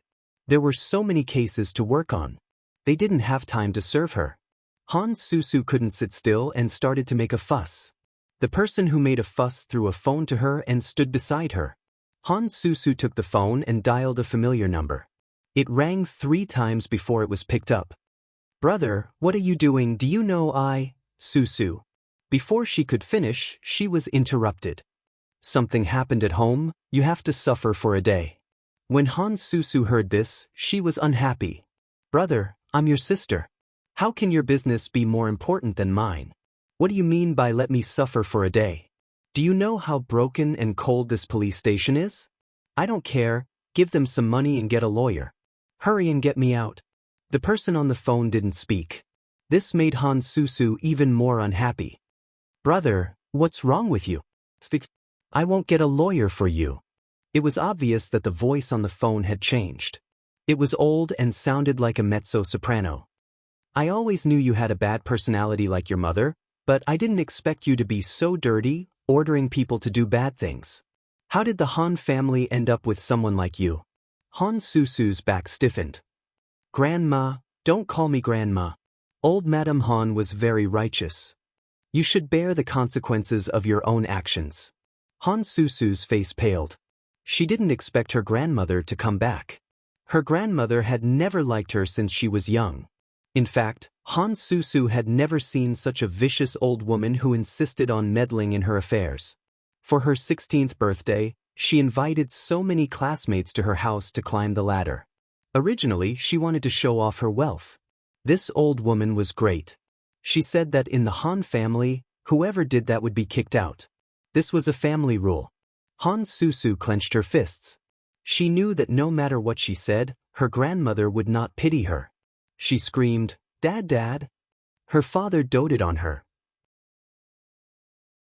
Since her grandma was back, her father must be there too. Finally, the voice on the other side changed. "Susu, calm down. Don't yell." Han Susu burst into tears. "Dad, why is Grandma so cruel? She wants me to stay in the police station and not leave." In fact, the phone was on speaker mode. Old Madame Han listened on the side. Hearing this, his eyes darkened. Subsequently. Chapter 674. "Susu, how can you say that about Grandma?" The old lady's slightly hunched back was still in front of her. Han Susu scoffed. "Why can't I say that about her? She knows how evil she is." "For you, Grandma has done everything she can to help you." Han Susu wiped her sleeves. "Brother, don't worry about her, just think of a way to get me out." "Let him think? What could he do?" "All right, I'll think about it." Old Madame Han listened to the conversation downstairs. Step by step, she sank into the darkness. It seemed like the ancients were right. Wealth didn't last 3 generations. "Old man, this family was going to be finished." But the family wasn't scary.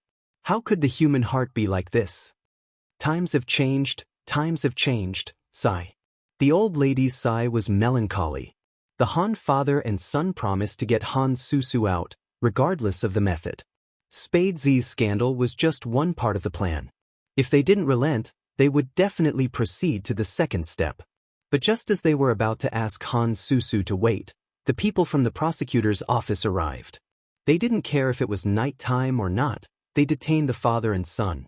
When they saw old Madame Han, one of the former soldiers raised his hand and saluted. Old Madame Han knew that there was no other way. This time, there really wasn't a way. Han Susu was still gloating in the police station. She glanced at the officers on duty. "Just you wait, when my father comes, all of you will be crying." She wouldn't let that gay off either. But Han Susu didn't expect that after waiting for an entire night, the bail didn't arrive. Instead, the lawyer she had thought was handsome came. He looked at her as though she was a rat or a cockroach. Han Susu had never been looked at like this before. "Just you wait. Just you wait. Take her away." Bai Qianye didn't say much. In reality, there wasn't much to say, it was just a case that he would definitely win. He called the youngster. His voice was calm. "Don't touch old Madame Han, continue with the rest." "Understood." Bai Qianye took a puff. Where's my payment? The youngster's voice was weak. I sent it to your email. Your ex-wife doesn't want to be with you, why don't you think about it? Bai Qianye's voice turned cold. This has nothing to do with you. Yes, you are right. Since that's the case, she wouldn't tell him that his ex-wife is pregnant, he. Bo Jio hung up and carried Princess over. She hadn't slept for 4 hours because of the pain last night and her expression wasn't good. But it was already the semi-finals. 1:40 p.m. How important this match was. Those who didn't play esports wouldn't know. Hence, they couldn't allow any negative news about Supreme Alliance to come out at this time. The Han family was ruthless. Then she would be even more ruthless than the Han family. At the very least, today, he had to open the game without any reservations. The youngster took the painkiller, raised his head, and sent the medicine down his throat with hot water. He lowered his gaze and tied his shoelaces. With a black backpack on his shoulders, only his black eyes could be seen from his face. Chen Xiaodong looked at him worriedly from behind. Young master, is your body really okay? Everyone knew how strong their opponent was today. Last year, they were ranked 6th in the country. What kind of concept was that? Chapter 675. The moment Chen Xiaodong thought about it, there was a knock on the door. Who could it be? Bo Jio was still wearing her wrist guard when she glanced up. Chen Xiaodong had already opened the door. Police? The little butler was in a daze. The uniformed Wu Jin glanced at Chen Xiaodong, reaching out to push him forward. Her gaze met Bo Jio's. Fu Jio, we suspect that you are involved in the maiden's sacrifice incident. This is an arrest warrant, please come with us. Chen Xiaodong's eyes widened. What was that? Bo Jio glanced over, her voice faint. I'm sorry, Officer Wu, I don't know what you're talking about. Bo Jio glanced over, her voice faint. I'm sorry, Officer Wu, I don't know what you're talking about. Wu Jin glanced over, her voice faint. Bring him along, head to his bedroom and bring his laptop. Wu Jin signaled to both sides with her eyes.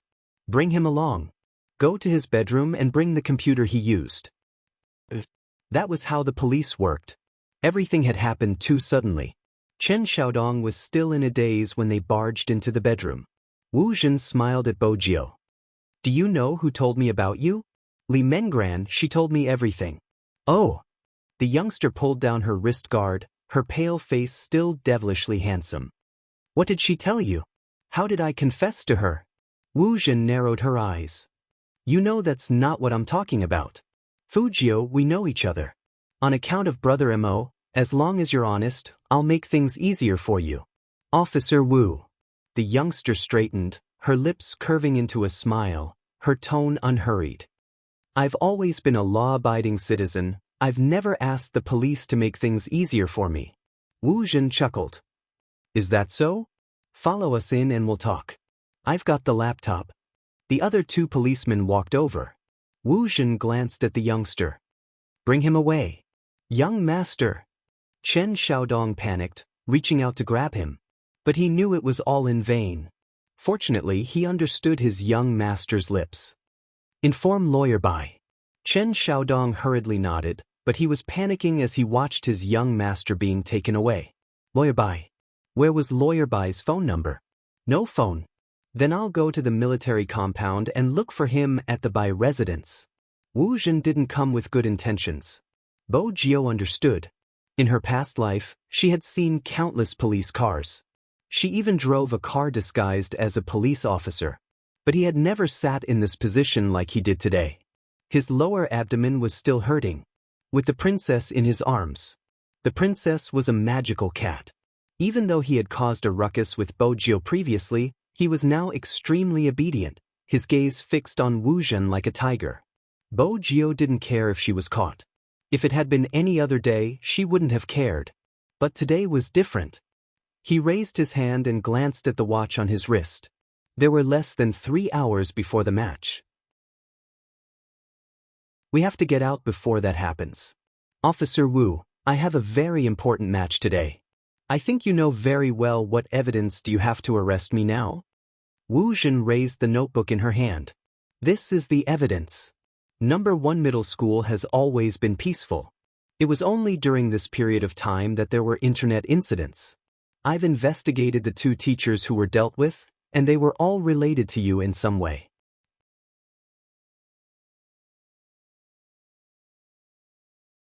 Chapter 676. He, young Master Fu, will know after we appraise your computer. Wu Zhen glanced at the youngster. Also, the arrest was ordered by the higher-ups, not me. I'm handling it impartially, young Master Fu, don't accuse me wrongly. Impartially? Bo Jio lifted her lips. Miss Wu is from the crime squad, but the person you brought is an ordinary police officer. The maiden's sacrifice has always been managed by the crime squad, so the confidentiality shouldn't be low. Since when can a police officer interfere? I'm really curious about the level of impartiality here. The youngster's words hit Wu Zhen's weak spot. Wu Zhen's face froze. She had indeed hidden this operation from the crime squad. But so what? Since she had a suspect. What was wrong with arresting someone? She couldn't make decisions in the crime squad. She could always make decisions in an ordinary police station. Even if she used some tricks. She didn't think there was anything wrong. Since her family had such a background, she had to make use of it. Su's method was too roundabout. It was easy to deal with this person. If the vice captain of Supreme Alliance didn't appear on time for the semifinals, it didn't matter if they won or lost. By then, this person would have to face endless criticism. Of course, it would be best if she lost. Because once Supreme Alliance lost, it wouldn't just be the fans who would be disappointed in Spade Z. Even Brother Mo would know that this person wasn't anything special. This person was relying on his status as a member of Supreme Alliance to get close to Brother Mo. She would get all the Supreme Alliance fans to ostracize this person. Through Su's methods, she knew how easily the fans could be incited. Strangers might not even attack Spade Z. But these fans were different. One second they said they liked him, but the next they splashed him. She had to thank these Spade fans. Without them, she wouldn't have achieved her goal. When Wu Zhen thought of this, her displeasure at the youth's provocation dissipated. She turned to look at the cat in the youngster's arms. But the more she looked, the darker her gaze became. Princess had never allowed her to carry him. Even when she appeared at the Qin family's house, he wouldn't stop meowing. He was indeed a beast, he couldn't even tell who he should be with. Wu Zhen glanced at the cat again. When they reached the police station, Bo Jio entered the interrogation room. Wu Zhen laughed lightly. Let me take care of Princess. As she spoke, she stretched out her hand. The cat in the young man's arms gave her a claw. And it was Wu Zhen's face. There was a loud noise. Wu Zhen's eyes widened in pain. She wanted to drag the cat over and throw it to its death. Bo Jio turned and pulled Princess back, her gaze cold as ice. Officer Wu, you don't look like a police officer now. With that, the teenager turned his head and asked the other policeman, where's the interrogation room? Aren't you going to appraise my computer? Do you need me to tell you the password? No need. Wu Zhen held her chin where there were a few red marks. Young Master Fu, don't worry. We will investigate slowly until we get to the bottom of this and clear your name. It was just one sentence. Bo Jio knew what Wu Zhen wanted to do. This person was trying to stall for time. No one handled a case like this. However, this was China. You can't be impulsive with the police. That would disqualify her from the competition. As time passed, the youth's face turned even paler. Other than the pain, the temperature in the interrogation room was also extremely low. It wasn't a good feeling for Bo Jio. But that wasn't important. Chapter 677. It was 12:53 p.m. Jiang City's esports competition venue. Outside the glass doors, almost 1,000 spectators were checking their tickets. It was different from the previous competitions. This was the checkpoint for the finals. From this match onwards, every match in the future would not only be broadcasted on the internet, but it would also be broadcasted on some satellite channels. They witnessed the ability of esports professionals to attract fans. Of course, no one would miss out on such a competition. From afar, every team had someone holding up a poster, usually there to support their favorite esports player. In less than an hour, the competition was about to begin. The members of the ferocious Tiger team had changed into their uniforms and were discussing their tactics. Supreme Alliance's atmosphere was different. Lin Feng turned towards the wall clock once more, his brows furrowed. Why isn't he here yet? Is he still on the way? Someone asked. Shui Yaoyao held onto her phone, shaking her head at the others. Lin Feng's eyes dimmed, sensing something was amiss. Still no one picking up? How did this happen? Based on Little Spade's personality, he should have arrived long ago for such an important competition. Why wasn't he here at this hour? 12:55 p.m. The youngster's eyes darkened. She couldn't place all her hopes on Qin Xiaodong finding Bai Qianye. When the police came in, Bo Jiao said calmly that she was going to call her lawyer, but in reality, she was calling Feng Yi. Wu Zhen wasn't aware of this. Wu Zhen was still trying to get more evidence against the youngster so that he wouldn't be able to attend the competition and wouldn't be able to leave so easily. When Feng Yi received the call, the contours of his face changed. But when he received the call, there wasn't any hesitation. After hanging up, he called the lawyer in charge of all matters in the Qin family. Feng Yi knew that once he used the Qin family's connections, Almighty Qin would definitely receive the news.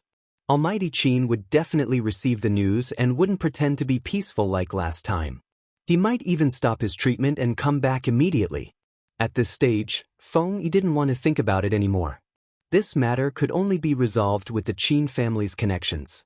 On the other side, Qin Xiaodong used all his strength to enter the military courtyard. The Bai family told him that young Master Bai had gone to the airport and it was impossible to chase him at this hour. This was probably why Bai Qianye had turned off his phone. Qin Xiaodong was so anxious that he was about to cry, but there was nothing he could do. He had never wanted someone to help him as much as he did now. He looked up at the clock hanging on the wall. 1:05. The match would begin in half an hour. Young Master was still locked up in the police station. Madam was not at home. For the first time in his life, Qin Xiaodong tasted the feeling of being helpless. South of the city, in the interrogation room, Wu Zhen sat opposite the youngster with a cup of warm water in her hand, but it wasn't for the youngster. Young Master Fu doesn't seem to be in a good mood. Bo Jiao arched a brow. She placed her left elbow on her abdomen and remained silent.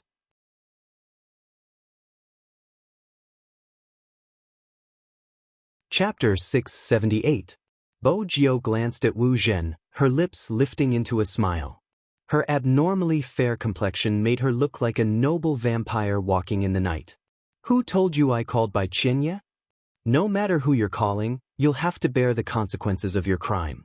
Wu Zhen suppressed the disgust she had for the youngster, picking up the pen beside her. Let's talk about the case. Where were you at 8 p.m. on the 26th of December? Bo Jiao replied faintly, home.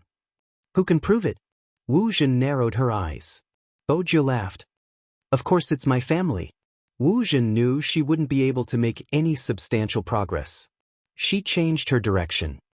There aren't many people like you who are talented in hacking. Did you feel great when you stole your own account during the Jiangqing Rookie Selection Contest? Bo Jiao glanced at Wu Zhen, her abdomen throbbing. She gathered her energy, thinking about the hidden meaning behind the question. No, I just felt that I managed to protect myself. As for stealing an account, anyone with a little knowledge of computers would be able to do it. That would make me a hacker in Officer Wu's eyes. There are way too many hackers in the world. Wu Zhen's gaze dimmed. This is the first time I've seen someone quibble. According to young Master Fu, even if you knew what happened to Li Menggran, you wouldn't feel anything for that teacher from your school? How is that possible? Bo Jiao replied naturally. Even if I wasn't her friend, I wouldn't feel that someone like Menggran isn't fit to be a teacher. Wu Zhen pressed closer. That's why you wanted to follow him and deal with him, right? Officer Wu. Bo Jiao's voice was calm. Your conjecture sounds like something you would see in dramas, but it's a pity it's just a thought. I'm just a high school student after all, my results are in the teacher's hands. What do you think I can do? Wu Zhen hadn't expected there to be no progress after asking so many questions. An ordinary person. Staying in this temperature for more than 2 hours was already unbearable. She couldn't understand how the youngster managed to do it. He was so stubborn she couldn't bite through it no matter what. Wu Zhen picked up her notebook, slamming the door shut. She wanted to see how long this game could last. The closer it was to the start of the match, the more anxious he would be. She didn't believe that she wouldn't be able to get anything out of him. The dark tide was lethal to Bojio. She was in so much pain that she broke out in cold sweat. She felt a chill in her abdomen and felt a dull pain. She reached out and grabbed the leg of the metal table.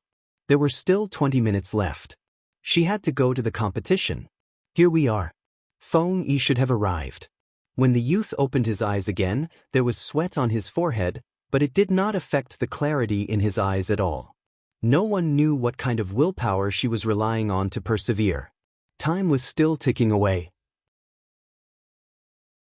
Feng Yi brought the Qin family's lawyer and went straight to the bureau chief. The branch chief didn't know what was going on. He didn't know what the maiden's sacrifice was all about.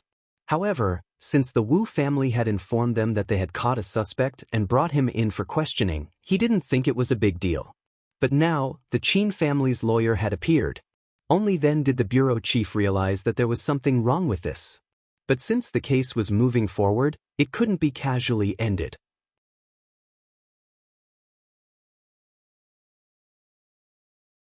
Chapter 679. The bureau chief wasn't stupid. He didn't want to offend anyone. The Qin family's lawyer had Director Huang's number, hence, it wasn't difficult to contact him. What did you say? Arrest? When did I give the order to arrest someone? Director Huang was confused. The maiden's sacrifice was classified as a top secret, and even if they were to arrest someone, the crime squad would be the ones to do it personally. I understand, if Director Huang didn't give the order, it means your men are abusing their rights. My client is still being interrogated. As a member of Supreme Alliance, he has an important competition today. You should know about it. It's related to esports and he has to participate immediately. Director Huang, it's best if you come over personally. If we lose this competition, be it you, me, or anyone else, it won't be easy. Supreme Alliance? Esports competition. Even if Director Huang didn't play games, he knew how important this competition was to a certain someone. Who would be so reckless as to arrest his team member at this time? Director Huang didn't dare to waste a single second. He was afraid that if he was late, something would really happen. A certain someone wouldn't help him investigate another case. Chengnan Police Station. There was a password on the computer. It wasn't difficult to crack the password on the computer.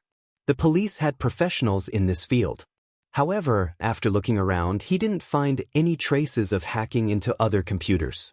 Other than Hero, there was only an ordinary laptop on the table. The other hard drives were all normal. He stood up, shaking his head at Wu Zhen. Wu Zhen didn't give up.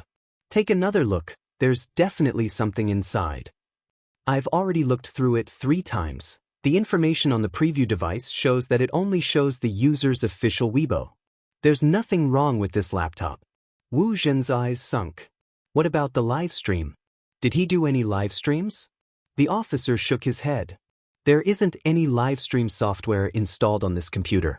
Wu Zhen wanted to ask more. At this moment, it wasn't just the officer in charge, even Director Huang strode in. Feng Yi and the Qin family's lawyer followed behind. The moment Director Huang saw Wu Zhen, he immediately understood who was using the crime squad's name to do this. He stopped in his tracks, and his expression was unprecedentedly serious. The person you captured, where is he now? Director Huang. At first, Wu Zhen felt a little guilty at the sight of such a group of people.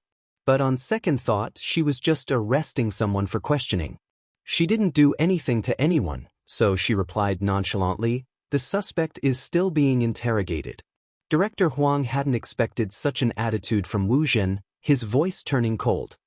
When did I ever order you to arrest him? How is he a suspect? I believe that every member of the crime squad has the right to arrest and interrogate. Wu Zhen's words made everything sound reasonable. The Qin family's lawyer recognized Wu Zhen. He took a step forward and said faintly, since Miss Wu says so, I would like to ask if you have any concrete evidence to prove my client is a suspect. The evidence is still there. Before Wu Zhen could finish her sentence.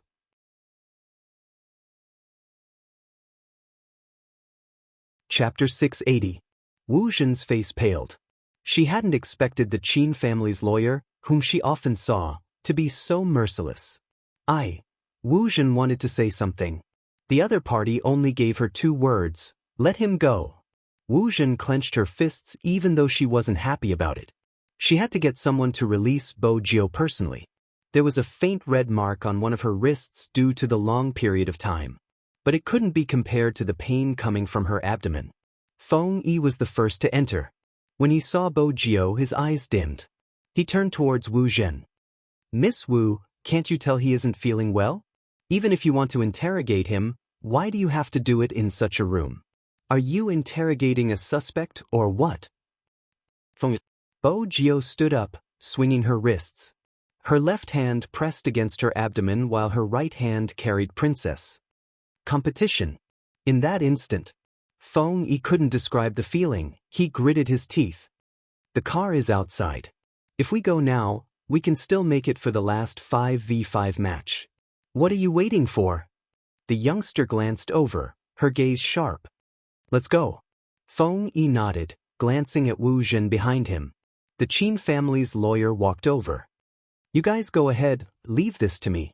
Don't worry, old friends understand that your team members won't be taken advantage of. Besides, this is the brother that our young master has acknowledged personally.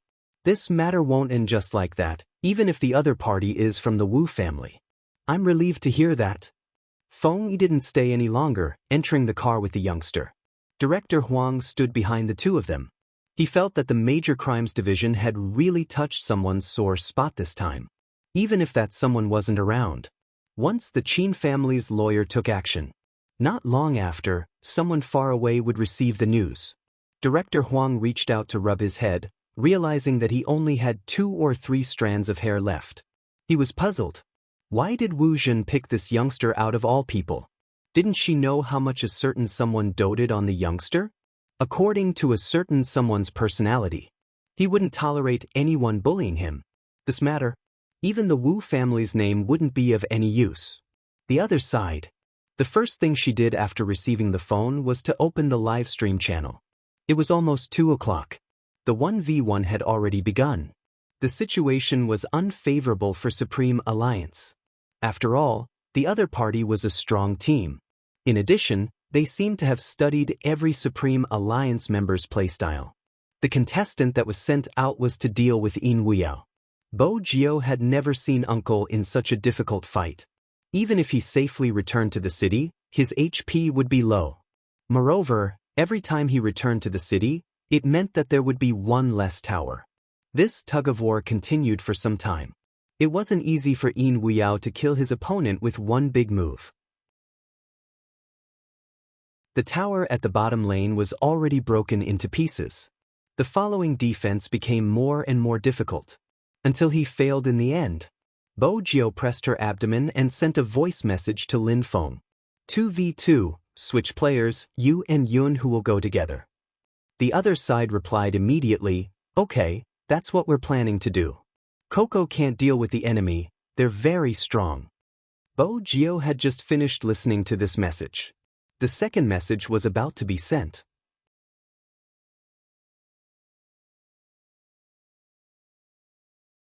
Chapter 681. All right. When Bo Jiu said this word, her lips were pale to the extreme. But there was a smile on her face. Feng Yi wasn't the only one who knew. Along the way, the youngster's only action was to drink 2 painkillers. Feng Yi watched her worriedly. How were they going to fight the 5v5? But if Spadesy didn't participate, Supreme Alliance would definitely lose.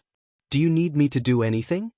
Feng Yi couldn't understand the youngster's condition, but it seemed to be a stomachache.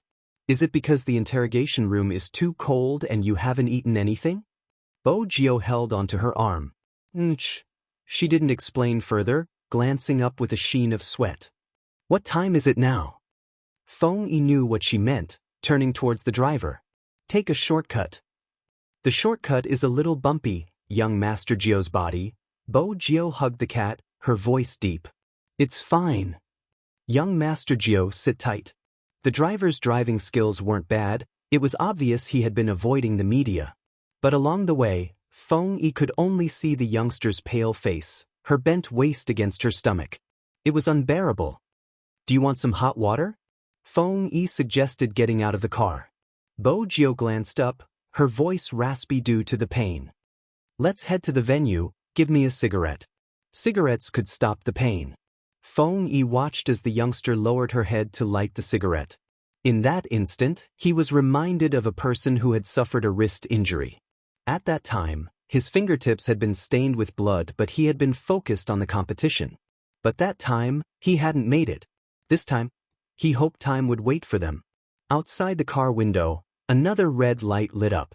Bo Gio was in pain, but her attention didn't shift away from the livestream. In the venue, Lin Feng's character had died once. This wasn't good for Supreme Alliance. Supreme Alliance had lost the previous 1v1. If he were to lose this match again, he would definitely die. Then, all the fans tightened their grip on their clothes. The first revival is less than 20 seconds. Yunhu should be able to hold on for 20 seconds, but he will have to lose a defense tower. The shoutcaster's voice rang out. The situation isn't looking good. Spade Z isn't here either. The other shoutcaster sighed. The presence or absence of the captain will directly affect the morale of the team. Moreover, Supreme Alliance has lost the first round. It seems like there's no way to salvage the situation. Actually, this isn't Supreme Alliance's strongest lineup. Chi Nemo isn't here. There's nothing we can do about it. Winning or losing is what matters in a competition, not anything else. Inside the car, Feng Yi could hear the analysis of the two men. He glanced up, glancing at her. They can win. The youngster's voice was calm, but his eyes were bright. He said he would leave me a 5v5, so he will definitely leave it for me. At that moment,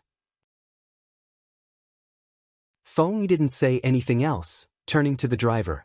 Drive faster into the venue, I'll handle the follow-up work. Not until the last moment. He would never give up. This had always been the spirit Supreme Alliance conveyed to everyone. As a manager, he felt that he should not lower himself too much. Wasn't it just another round of drinks with the staff? It was fine as long as he could arrive on time. Lin Feng, who had died once, was clearly more reserved. His fighting style also became more conservative. At this moment, Yunhu, who had been guarding the tower, stopped. He had an empty hand.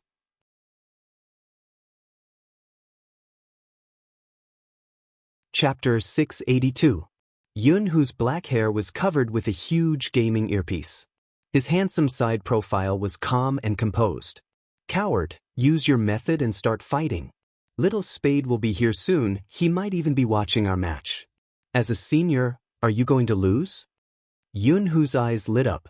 I'm going to lose? Lin Feng turned. I'm going to show you right now. Some people weren't suited to using psychological methods. But Lin Feng was the complete opposite. After hearing his good brother's words, his entire person changed. When the corners of his mouth curled up, even his face looked arrogant and domineering. The scum on the other side. Come on, I'm going to catch you. Zhu Feng, you sneak attack and tell them. What's wrong with that? Hurry, Tiger, bottom lane. The people on the other side really thought that they were going to team up to take the bottom lane. Who knew that the top lane was still returning to the city? Halfway through, a figure appeared. It was Lin Feng, who had turned invisible. Now that he appeared, he used a big move and a stab. The person who died was speechless. What happened to catching people at the bottom lane? The moment that person finished his sentence, in less than half a minute, another sound effect came from the screen. Double kill. Jungle battle. It turned out that the catch was Yunhu forcing the people at the bottom lane into the jungle near the top lane. After Lin Feng killed the first person, he turned back to surround the second person with Yunhu. Some people said that only the Yun-Feng duo could execute such a coordination. Chemistry. It was as if he had penetrated into their every move. Neat claps. They continued their ambush. This wasn't an easy win. When the word victory rang out, Lin Feng removed his earpiece, looking at Yunhu. Tell me, how am I a coward? I don't know how domineering I am. Yunhu stood up. At first, he didn't say anything. Instead, he reached out and pulled the guy in front of him into his arms. He smiled faintly, but it was filled with black-bellied intent. And you are so handsome I can't describe it. Ah, tiger, you have good taste. Lin Feng laughed heartily and patted his brother's shoulder. Our 10 years of friendship is because you speak the truth. You must maintain this advantage. The opposing team also took off their headphones and asked the person beside them, is he usually like this? Boys, I really didn't expect that I would be killed twice by such a person. My condolences. Don't underestimate someone with a low EQ. The couple's fans looked at each other. Would such a slow person have any bones left after meeting Yunda? However, none of this mattered now. The important thing was that it was a draw with 1 win and 1 loss. Now it all depended on the 5v5. Everyone turned their attention to the dueling area. There was 1 person missing. If the contestants on the list didn't show up, the match would be automatically judged as the winner. 30 seconds passed. There were no changes to the seats on the opponent's stands. The commentator sighed regretfully and was about to pull the microphone over. There was a swoosh sound. The door swung open. The cameras focused on the youngster they were most familiar with. That person, 1 hand pressed against the wall, his thin lips pale but his voice was clear. I choose assassin with jungler skills. The equipment in the esports arena was very advanced. Usually, there would be voice recognition equipment. The moment the youngster finished his sentence, a line of words appeared on the big screen along with the sound effect.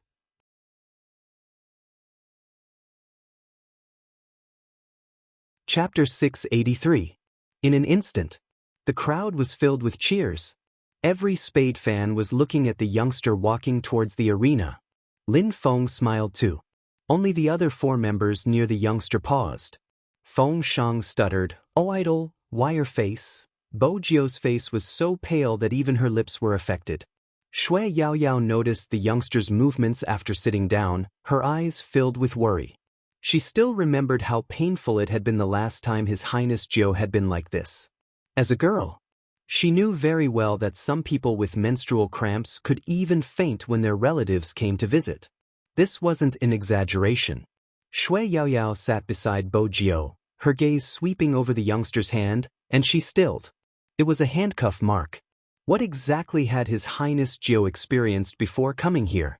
Had he really been invited by the police to understand the situation? The youngster glanced over, her gaze dark. Focus on the competition. Baby Feng, you and Yao Yao will go together. Yes. Sush. The game officially began. A competition was a competition. There wasn't time for anyone to pay attention. But even so, the opposing team noticed Bo Jio's abnormality. This is a chance. Kill Spade Z, Roger. The 2 players in the bottom lane and middle lane merged into 1 team, skimming towards the wilderness. Spade Z was an assassin, so he would definitely attack the beast first. The youngster was indeed there. After getting the red beast, he didn't have much HP left. The 2 of them saw this opportunity and wanted to launch a sneak attack. But they didn't expect.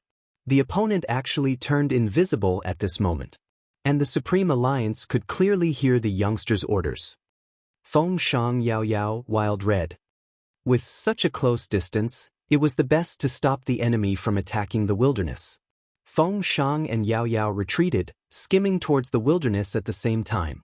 The enemy knew they couldn't leave, so they chose to fight directly. Anyway, one of them had stolen Spade Z's red beast, so his attack had a slowing effect. 2 against 2. They might not lose. But they didn't expect. Spade Z, who had less than a third of his HP left, didn't return to the city. Instead, he hid in the bushes, and when the battle started, he stabbed over. He had forcefully obtained the first clear of the battle. Feng Shang and Yao Yao didn't have much HP left. But in this situation, the other person didn't dare to fight anymore and quickly ran back. The youngster moved the mouse and followed behind that person. The man jumped into the tower. Bo Jio paused. Clenching his fists, he turned around and ran towards the center of his city. Why didn't you cross the tower to kill him? What a pity! How is he going to cross the tower with that kind of HP? Besides, Spadesy probably doesn't have any big moves left and the opponent isn't low on HP. He'll be the one dying if he crosses the tower, bro. Taking one life is already impressive. Supreme Alliance is probably going to win. Not necessarily. Have you forgotten about their assassin? The opponent's assassin, Lin Chintao. It was probably because Lin Chintao had been too quiet that everyone had forgotten. This team was so strong because of Lin Chintao. He was one of the top assassins in the country. His skills weren't any worse than Spadesy. In the next second, he returned a life to Supreme Alliance. Not only did he succeed in killing Coco, he even stole the blue beasts in Supreme Alliance's jungle. Chapter 684. This match is going to be tough for Supreme Alliance.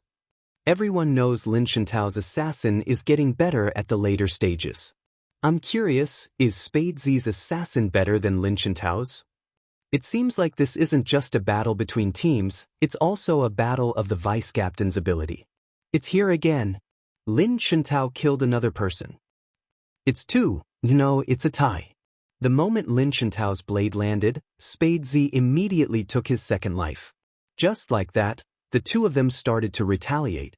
Lin Chintao was quiet because he could see the youngster's discomfort. In fact, he had been anticipating this match before the start of the competition. Ever since he had teamed up with Little Spade on the Japanese server. He had been itching for a huge battle. But when the match started, the youngster didn't appear. Until the 5v5, when he sat in front of the computer with a pale face. Lin Chintao knew this wasn't the match he wanted. But when the youngster took his first life, Lin Chintao smiled. He broke into a smile. The best way to respect your opponent is to give it your all. Little Spade, regardless of how uncomfortable you are, this is a competition, I won't be merciful. The third life. To a game character with low HP, an assassin like Lin Chintao was a nightmare. On Supreme Alliance's side, everyone except for Bo Jiao and Shui Yaoyao had died once. Supreme Alliance is indeed in trouble, the shoutcaster said. The other person tilted his head. That might not be the case, the number of kills is clearly the same. Haven't you noticed? The shoutcaster's eyes dimmed. Since the start of the match, Spadesy hasn't even had the time to fight in the jungle. With the reminder, the other shoutcaster reacted. You mean Spadesy's teammate? Other than Lin Chintao, there's Tianjing, his killing partner. On Supreme Alliance's side, Lin Feng and Yun, who have already appeared in the 2v2 and north of Yin Mountain, is in the 1v1. As for the rest, who do you think can stop Tianjing?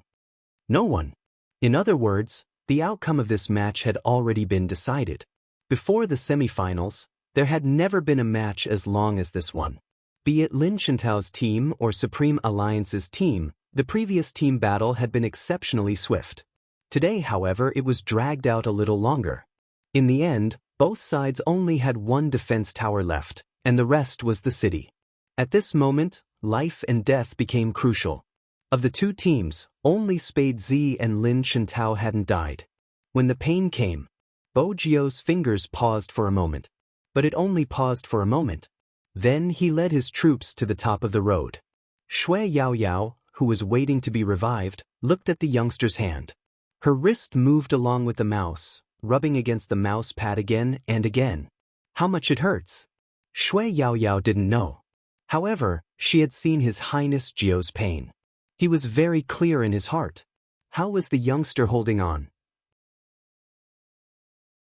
At this moment, the camera panned to her face. At this moment, only then did people notice that the young man's expression seemed a little off. Pale lips and sweat on his forehead. No matter how handsome his side profile was. It was also heart-wrenching white. Lin Feng stood up and turned to look at Feng Yi.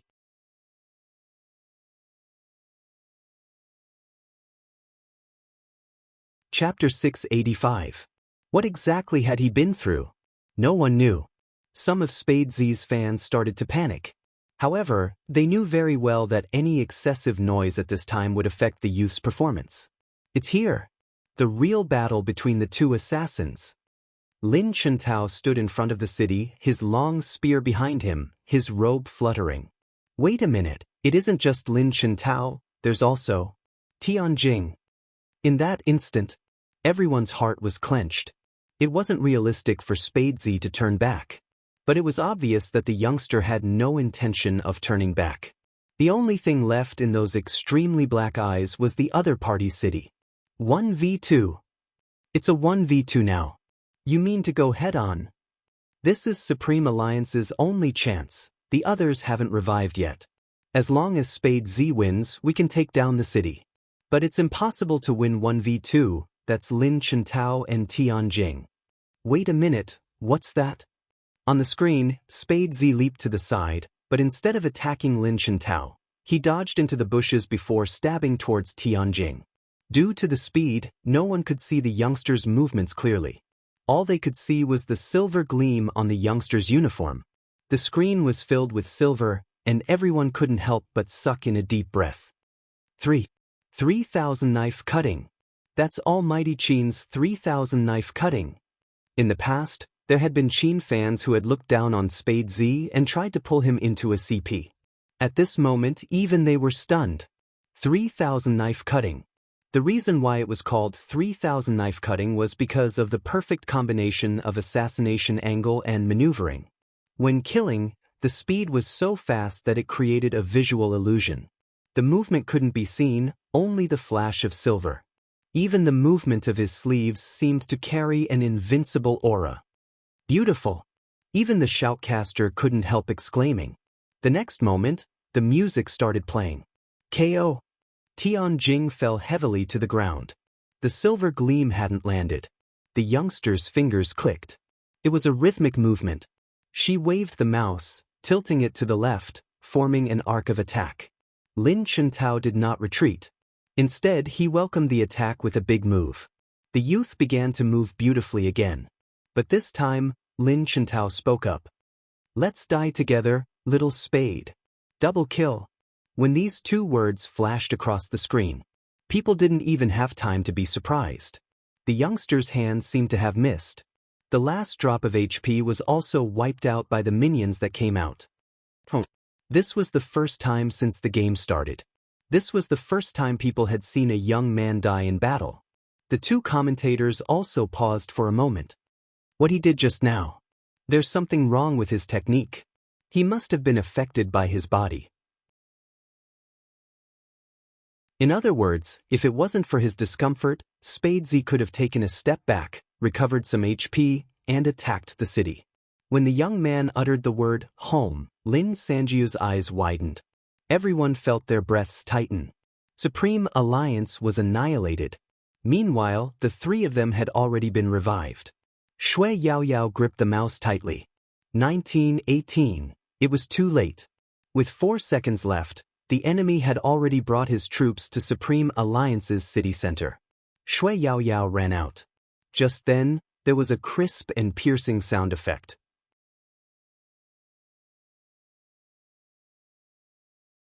Chapter 686. Failed? Supreme Alliance lost? The sound in the esports venue seemed to have been blocked by something. Everyone stopped what they were doing. Their eyes stared blankly and their expressions were blank. Shui Yaoyao had just revived, her fingers still in a charging position. But it was too late. The words dimmed. Shui Yaoyao's heart felt empty. The youngster's handsome side profile was still imprinted on the screen, the fringe on his forehead damp from the sweat, covering his eyes. Other than his thin lips and nose, all his expression was covered by his silver hair. However, people couldn't erase that scene from their minds. Because the youngster had never looked like this. The corners of his mouth were no longer curled up, the white cat was still nestled beside his hand, looking a little dazed. Supreme Alliance lost? They still couldn't believe it. Especially when they saw the youngster. Every Spadesy fan couldn't help but reach out to cover their lips. They were afraid they would cry. They still remembered the first time they were infatuated with the youngster. Some people were there because of the first clear king who had appeared out of nowhere in Area C, who had never died before. Some of them were because of an online live broadcast. At that time, the youngster swept his long sword and there was no one within a meter radius. Some of them were because of a video. That person looked straight into the camera and said, "Justice may be late, but it will never be absent." Now, such an indestructible person had lost. He had worked so hard. Everyone could see his hard work. Someone had to give a concluding speech for this match. The shoutcaster cleared his throat. The results are out. The semifinalists are. The Supreme Alliance members sitting in their chairs couldn't hear the sounds around them, as though their pressure points had been sealed. That kind of depression and sadness seemed to have seeped into everyone's heart. Coco lowered his head, his fingers clenched tightly. He couldn't accept it. He really couldn't accept it. The fans also had this unwillingness to accept it. If Almighty Qin was here, it wouldn't be like this. Spadesy's last move was too risky. If he had turned back, he might have been able to buy some time. Anyway, I don't understand why he was made the vice captain. That's enough, didn't you see Big Spade? He doesn't have to participate if he's not feeling well. That's right. He's not feeling well and yet he came to compete. He even implicated our Coco and Almighty Lin. I'm really speechless. Lin Feng pulled out his chair. He immediately stood up. He looked at some of the fans behind him. If it wasn't for Little Spade, we wouldn't have been able to make it this far. The results are right there, 12 kills, 1 death and 7 assists. In the end, he was the only one holding the fort. We were the ones dragging him down, not the other way around. Lin Feng's words put some people on the spot. They didn't think that they were wrong. God Lin have changed. If you speak like that, we won't like it. Lin Feng stuffed a hand into his pocket. Up to you. Do you like it or not? Those people still wanted to say something. At this moment, all the Supreme Alliance members stood up and stood behind Lin Feng. There was no such thing as a sore loser. Just a little. No one could bully their team members. Even if they were fans.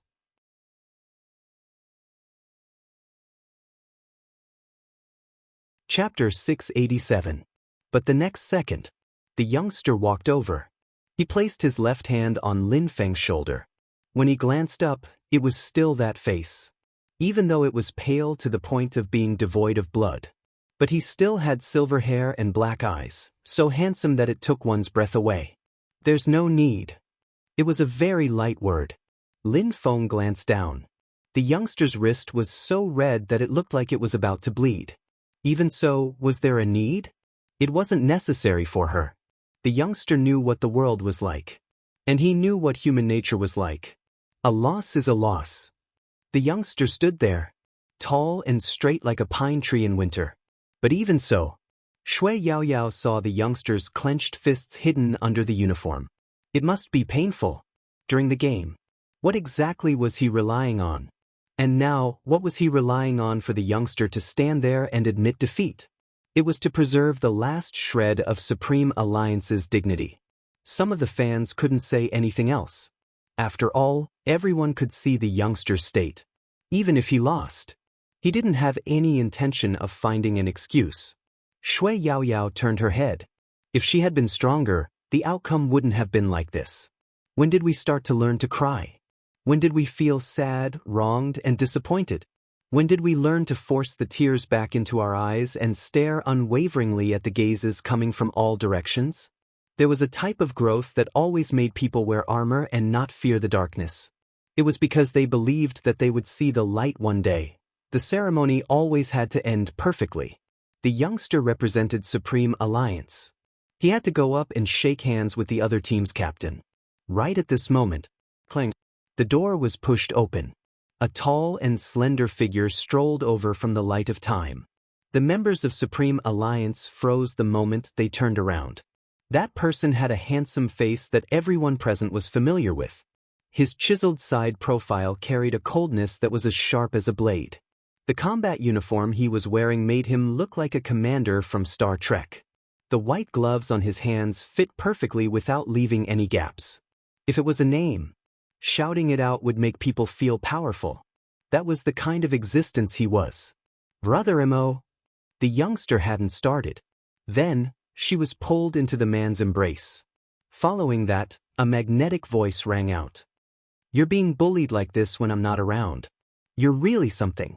One could imagine the uproar at the scene. It wasn't just that there were thousands of people watching.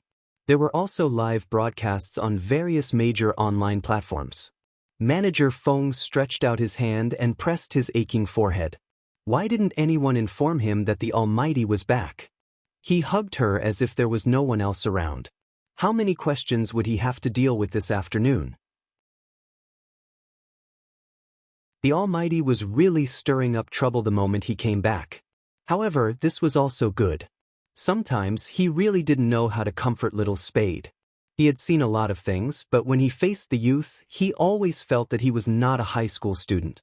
Unlike the Almighty, it seemed that no matter what the youth looked like, in front of him, he was a little brother who should be pampered. Bo Jio didn't feel like she was being bullied, but because of the Almighty's scent, she couldn't help burying her face into his chest.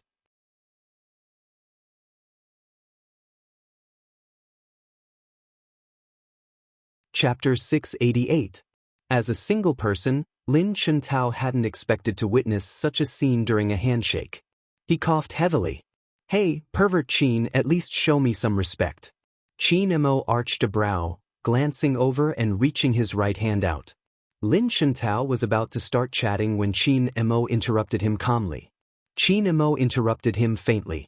I watched the 5v5 livestream just now. Your method of killing isn't bad. Lin Chuntao froze.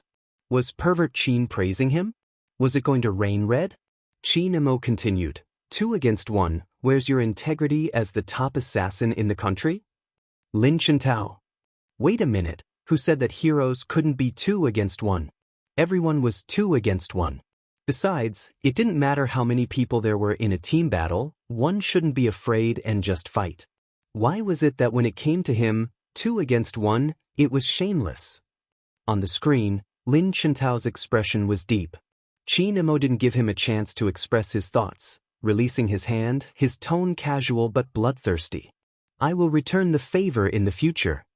Lin Chuntao. No, Almighty, be reasonable, didn't I just kill your little Spade once? But now, where's your integrity? Where's your bearing? What an exciting scene. The shoutcaster was needed to smooth things over even though the handshake wasn't that exciting. Yeah, it seems like this failure has ignited Qin Mo's competitive spirit. This might not be a bad thing for Supreme Alliance. But it's a pity that Supreme Alliance didn't enter the semifinals. Everything has come to an end. Come to an end? Ha, old song, have you forgotten? According to the rules, there will always be a revival match. Of course, only one team has the right to participate in the revival match, and that is the team with the most MVPs. Look at Spadesy's results. Even if he lost, his total score is still higher than the winning team. Supreme Alliance still has hope of entering the National League. As long as they can win 3 matches, they will be revived. Of course, it won't be easy. According to the previous years, they have to defeat all the top 10 teams in the country, so it will be difficult to win completely. No matter what, there is still hope. This was the first time Bo Jio heard of such a competition. She arched a brow and asked Qin Mo, revival match? Qin Mo glanced sideways, his breath caressing her ear. So it doesn't matter even if we lose, we can still win. Bo Jio placed a hand on her abdomen, her lips pale. Finally, there was a smile in her eyes. Lin Chuntao. The two of them were whispering. Was no one going to stop them? Knowing that they still had a chance to participate in the competition, everyone in Supreme Alliance couldn't hide their excitement. Even some fans felt the same way. He was so excited that he wanted to rush out and run a few rounds. In fact, the real fans just wanted to see these people continue to play, even if it was just one more match. There was always someone or a group of people who carried all the memories of your youth. To them, Supreme Alliance was a vessel. Many years later, they might forget the feeling of liking someone so much. However, he couldn't forget those people in battle uniforms. Their eyes were red, but they still stood tall and straight. They were Supreme Alliance.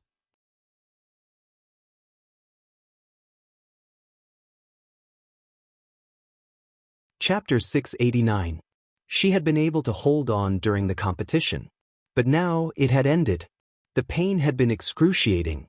Once they were out, she asked for a cigarette from Feng Yi. But the moment she took a puff, it was snatched away. It was the Almighty. His deep gaze swept past the youngster's hand, his gaze cold. Carry you or carry you, choose one. Bo Jio leaned back, chuckling lightly. Brother Mo, I'm not that weak. Qin Mo didn't want to waste any more time on this topic, bending over and carrying her up. At this moment, some of the fans had yet to leave. A wave of shrieks erupted. Bo Jio paused. The only thing she could think of was carrying him. At least she wouldn't have to press against the Almighty's back. Good my ass. Feng Yi wanted to rub his head again. He could predict that the number of calls he would receive would increase tenfold. How was he going to explain? He could just say that little Spade wasn't feeling well. Yes, that was it. Young master. Even Deputy Zhang, who had followed Qin Mo back from America, froze when he saw his young master carrying a youngster out. Lin Chintao, who had left at the same time. After enduring for a long time, he finally couldn't take it anymore. Lin Chintao exclaimed in the Alliance's WeChat group. What's wrong, Wooly Tao Tao, what happened to you? Sanpang asked. Didn't you win the competition? Lin Chintao replied, I might as well not win, that pervert. Qin Mo is back? My nemesis is back, why did you only tell me now? Lin Chintao replied, didn't you watch the live stream? I didn't. The world's most handsome fatty asked, when did I tell you I watched the live stream? Lin Chintao replied, then you said I won. I was just comforting you. F***ck, it can't be you really won? What about Supreme Alliance? I still have to fight with my nemesis. It wasn't just the world's most handsome fatty that exploded.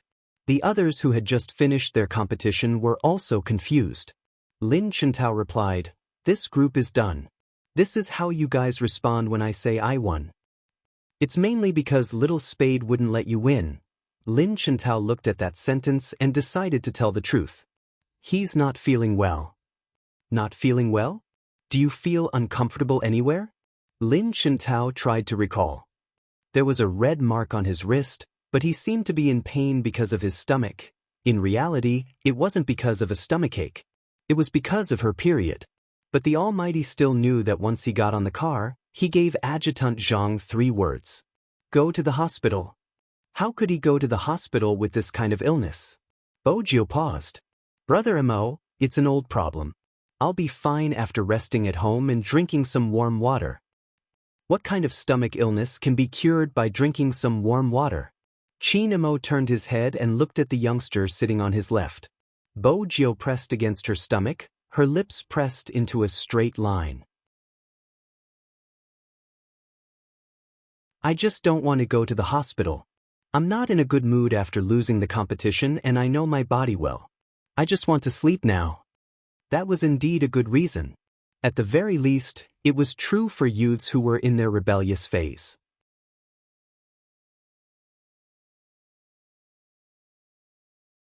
Chapter 690. He probably hadn't expected his young master to be so intimate with someone.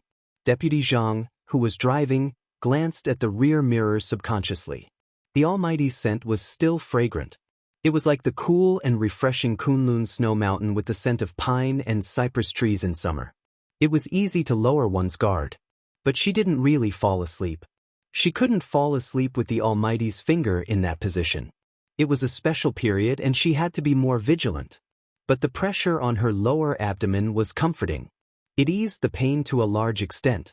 From this angle, when Qin Mo glanced over, he could see the faint shadow of the youngster's lowered lashes. This position isn't your stomach.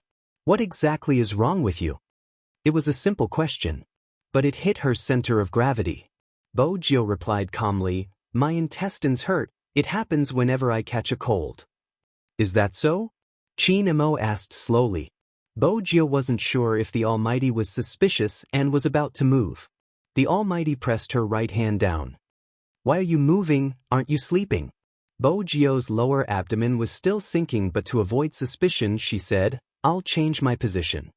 Chin Mo glanced at the youngster before replying faintly, "The car is big enough, that's fine too." Bo Jio realized that the Almighty had just finished his sentence. He reached out and her entire back slid towards his shoulder. Then her head rested on his thighs. Just as the Almighty had said, the car was big enough.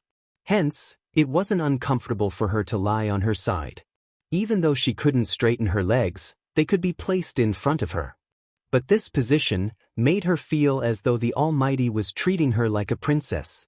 This time, Princess was in the passenger seat. When he saw his master's actions, he stretched his neck and meowed. Chin Mo's handsome face turned over, his brows furrowing.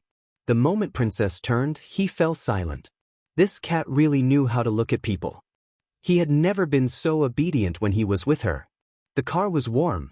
Moreover, it was such a comfortable position. Once she relaxed, the fatigue slowly spread throughout her body. The Almighty didn't mind her. She didn't have to be unreasonable. It wasn't every day that she had the chance to sleep on the Almighty's thighs. The main thing was that if he closed his eyes, at least he wouldn't have to answer the Almighty's questions. Moreover, there were very few times like this. Only she moved. The Almighty would lower his eyes. His features were extremely handsome, and his entire body gave off a sense of abstinence. Bo Jio watched the face that was inches away from her. She had the urge to take the Almighty home and raise him. The pain in his lower abdomen was slowly alleviating. The speed of the car was also very moderate, neither too fast nor too slow. It had a hypnotic effect. In her half-asleep state, she could still smell the man's unique minty tobacco scent. Instinctively, she shifted her face towards a warmer spot. Chin Mo lowered his head and looked at the youngster's pale and colorless side profile. His gaze moved to the circle of red marks, and even his breath became colder. Deputy Zhang still didn't understand why the young master seemed to have become a different person the moment the young man fell asleep. On the other side, Chin Mo had already called the Chin Group's legal department. Lawyer Song, the lawyer who was still at the police station because of Bo Jio, paused when he saw the caller ID. A hint of surprise flashed across his eyes. "Boss Chin."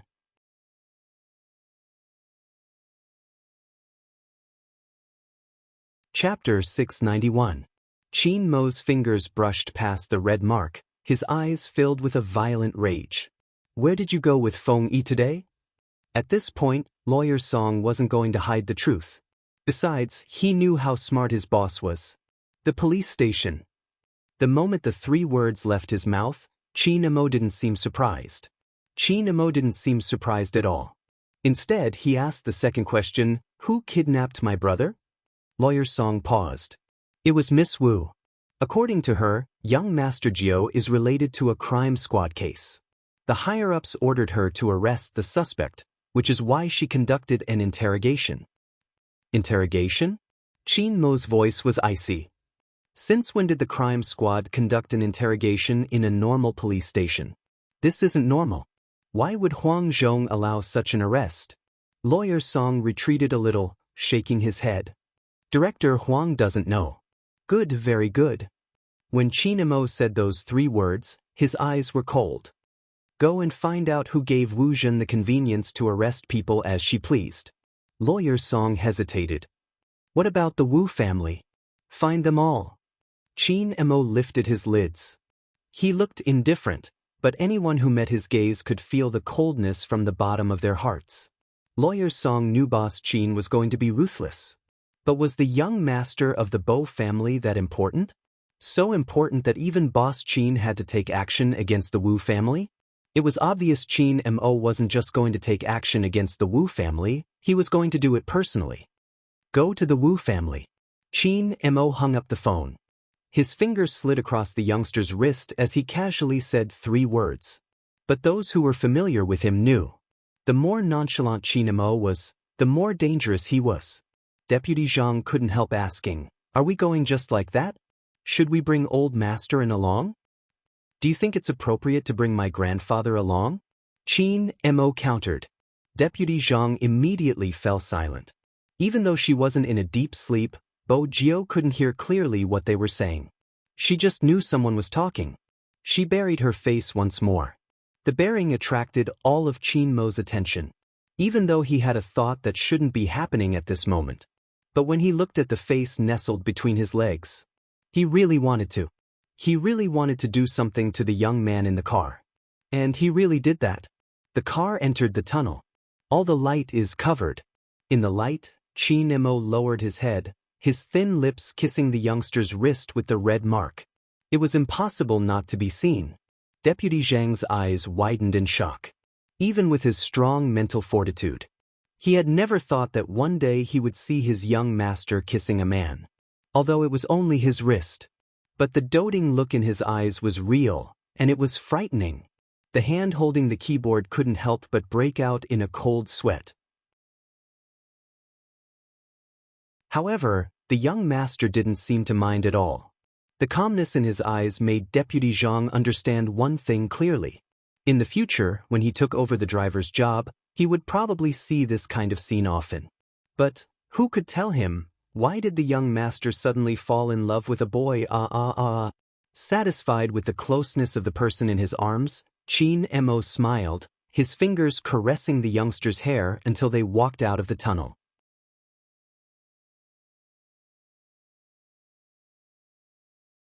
Chapter 692. The Wu family's butler hadn't expected Chin Mo to come at this time. His face lit up, and the moment the car entered, he called out in a low voice, "Hurry and inform young miss that young Master Chin is here." The servants trotted away, making the villa seem to be full of life. However, after the car stopped, Chin Mo didn't go out immediately. Instead, he used a backup cushion to replace his left leg, allowing the youngster to sink into it. His fingers caressed the delicate side of her face before he pushed the car door open. Chin Mo, who hadn't changed out of his uniform, looked like an interstellar commander straight out of a comic. Those who hadn't seen him before stopped in their tracks and turned to look at him. Courtesy before force had always been the Chin family's style. Hence, there wasn't a hint of anger on Chin Mo's face. That wasn't all.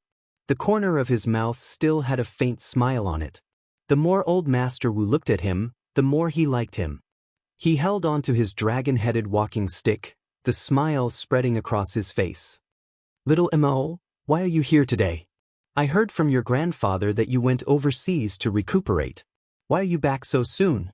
"I wasn't supposed to be back today, but fortunately, I'm back today." Chin Mo's voice was calm. "If not, I wouldn't even know if my people were caught." Old Master Wu stilled. Who would dare to catch someone from the Chin family? Old Master Wu didn't understand the reason behind it. Wu Zhen, who had just come downstairs, was clear. She hadn't changed out of her uniform. Her fingers tightened when she heard Chin Mo's words. Chin Mo glanced up. Coincidentally, the person in question is here. Old Master Wu was a leader in the business world and could tell that something was wrong. He turned his head and said, "Little Mo, did Jin do something to upset you? That's why you made this trip. You should know that Jin has been a strong-willed person since she was young. Now that she's in such a profession, she's a little stubborn. But it can't be helped, that's her profession.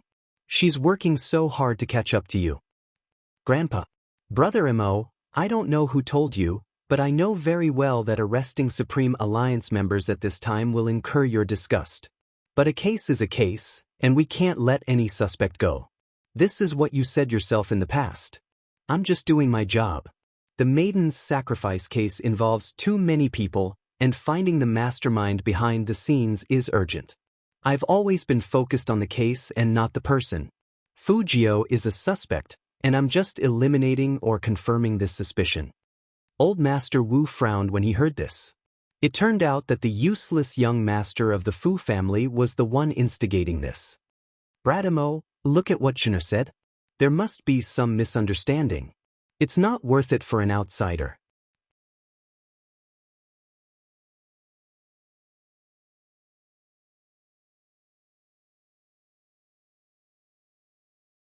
However, there was one thing that she did not know. Bo Jio didn't care about her. Lying in the car, her abdomen was still hurting, so she didn't sleep well. She probably knew that the Almighty had gotten out of the car once and came back, but it wasn't real. However, when she opened her eyes, the car was slowly driving into the best hospital in Jiang City.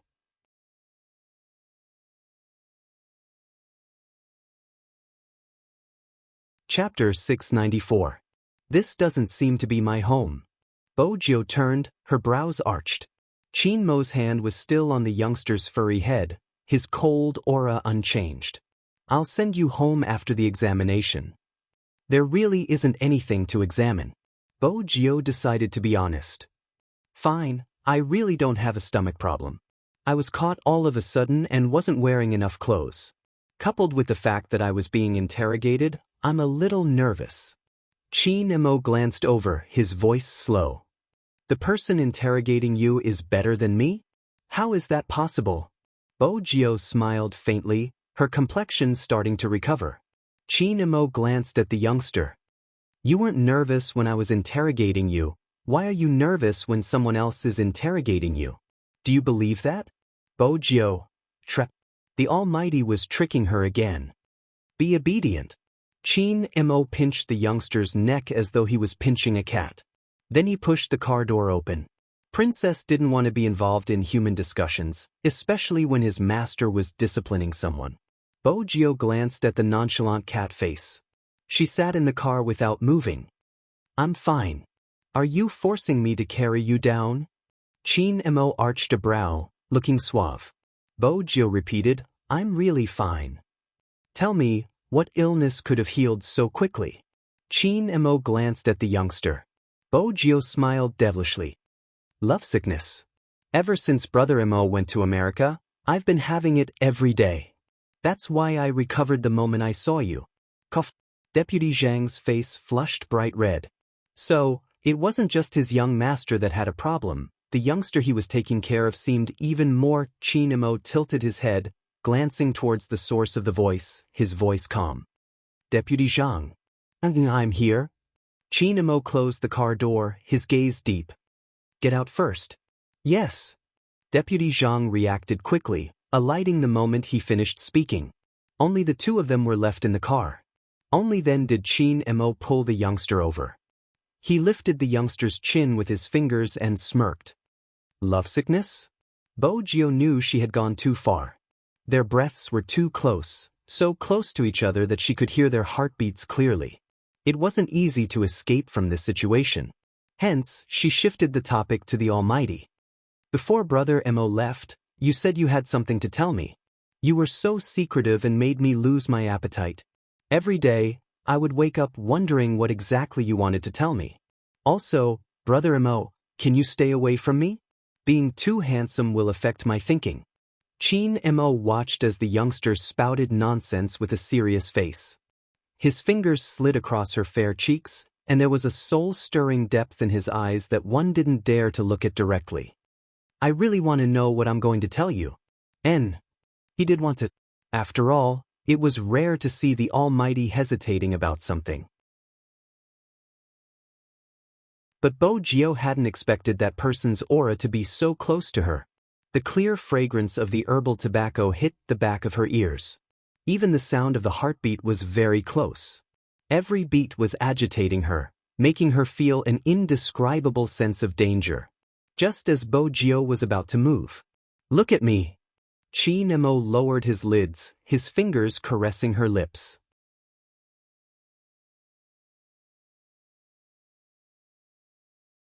Chapter 695. Qin Mo took a deep look at the youngster. He didn't see any impact on that handsome face. His fingers tightened before relaxing. Sure, but there's one thing. What? Bojo was still thinking about her boyfriend. Qin Mo's lips were right beside her ears. If I find out you're avoiding me, things won't be as easy to talk about. Bojo. Almighty, there isn't much to talk about right now. Mainly, Brother let me digest the sudden confession. Qin Mo replied faintly, it wasn't sudden. Bojo wiped her lips again. Qin Mo reached out to stop her, his tone nonchalant.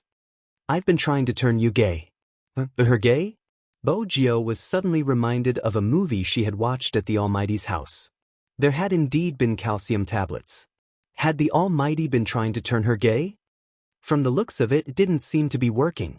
When Qin Mo said this, he frowned. He was obviously serious. Bo Jio didn't know how to comment on this. The atmosphere in the car seemed to have frozen.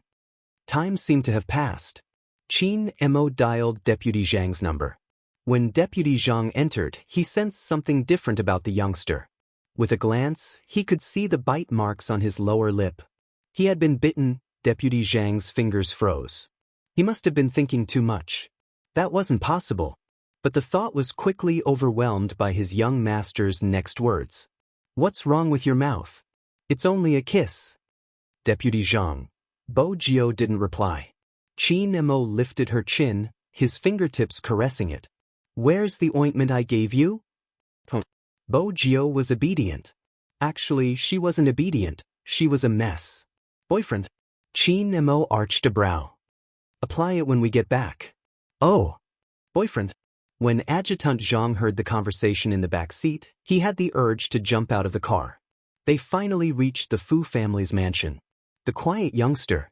Just as they were about to alight, he pressed his young master against the car window. Deputy Zhang was confused. Qin Mo chuckled. He looked at the person who would never just defend. His gaze deepened.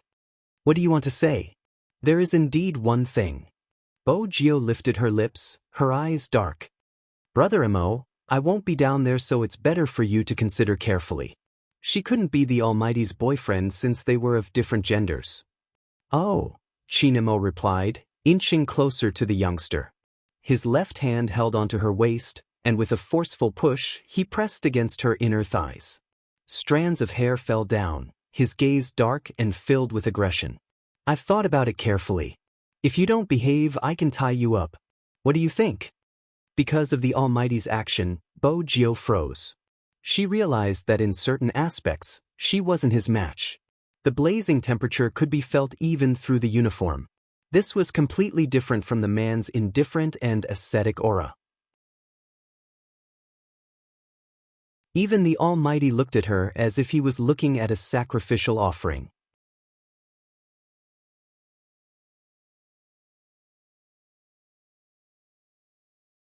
Chapter 696. Bo Jio shivered, widening the distance between them. That was when she realized what she had thought would be an aggressive move.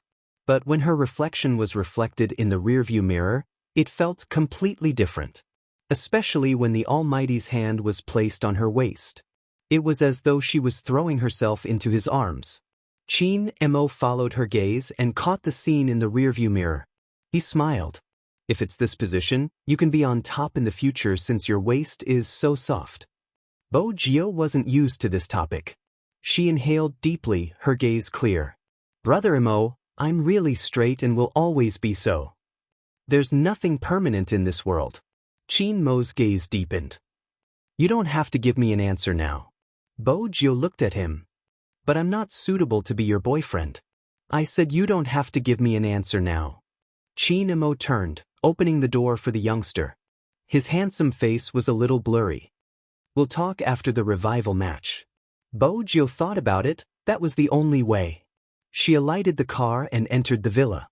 The black Hummer slowly disappeared from her sight. It was still a mess. The Almighty had tried to turn her gay. Turn her gay? She was a girl.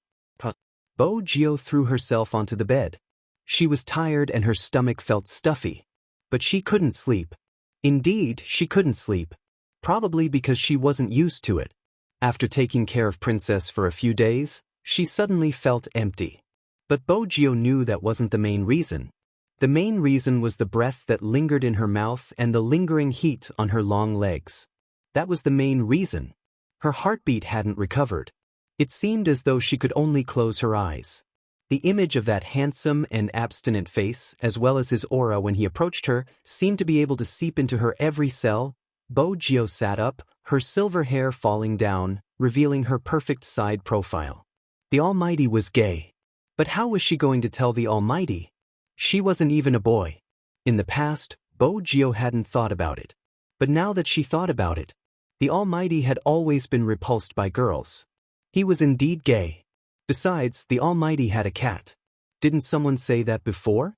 At least 8 out of 10 men with cats are gay. This situation was really... Bo Gio reached out to caress her hair. What if she told the Almighty her secret? If she was a girl, the Almighty would probably kill her. Perhaps he could try cross-dressing in front of the Almighty. He had to influence them subtly first. It would be better to drag it out until after the competition. The Almighty liked her in men's clothing. But she knew very well that she was not a boy. The twilight outside the window dyed the earth red bit by bit. Vaguely, the temperature dropped. Deputy Zhang, who was in the car, didn't dare to turn around to look at his young master's expression. But listening to those words just now, young master's confession seemed to have failed. Adjutant Zhang knew very well that ever since he was young, he had always been able to get whatever he wanted easily. This time, Deputy Zhang glanced at the rearview mirror. Only then did she realize that Qin Mo's posture hadn't changed since the beginning. His black fringe fell down, covering his eyes. No one could see his expression. Desolate. You're tuning in to the Passion Pages YouTube channel. We're so grateful for your support, and don't forget to subscribe to join us on this incredible journey through captivating stories. Your generosity through donations truly makes a world of difference, as it's the primary source of revenue that allows me to expand and enhance this channel for you. Thank you from the bottom of my heart for being a part of this adventure.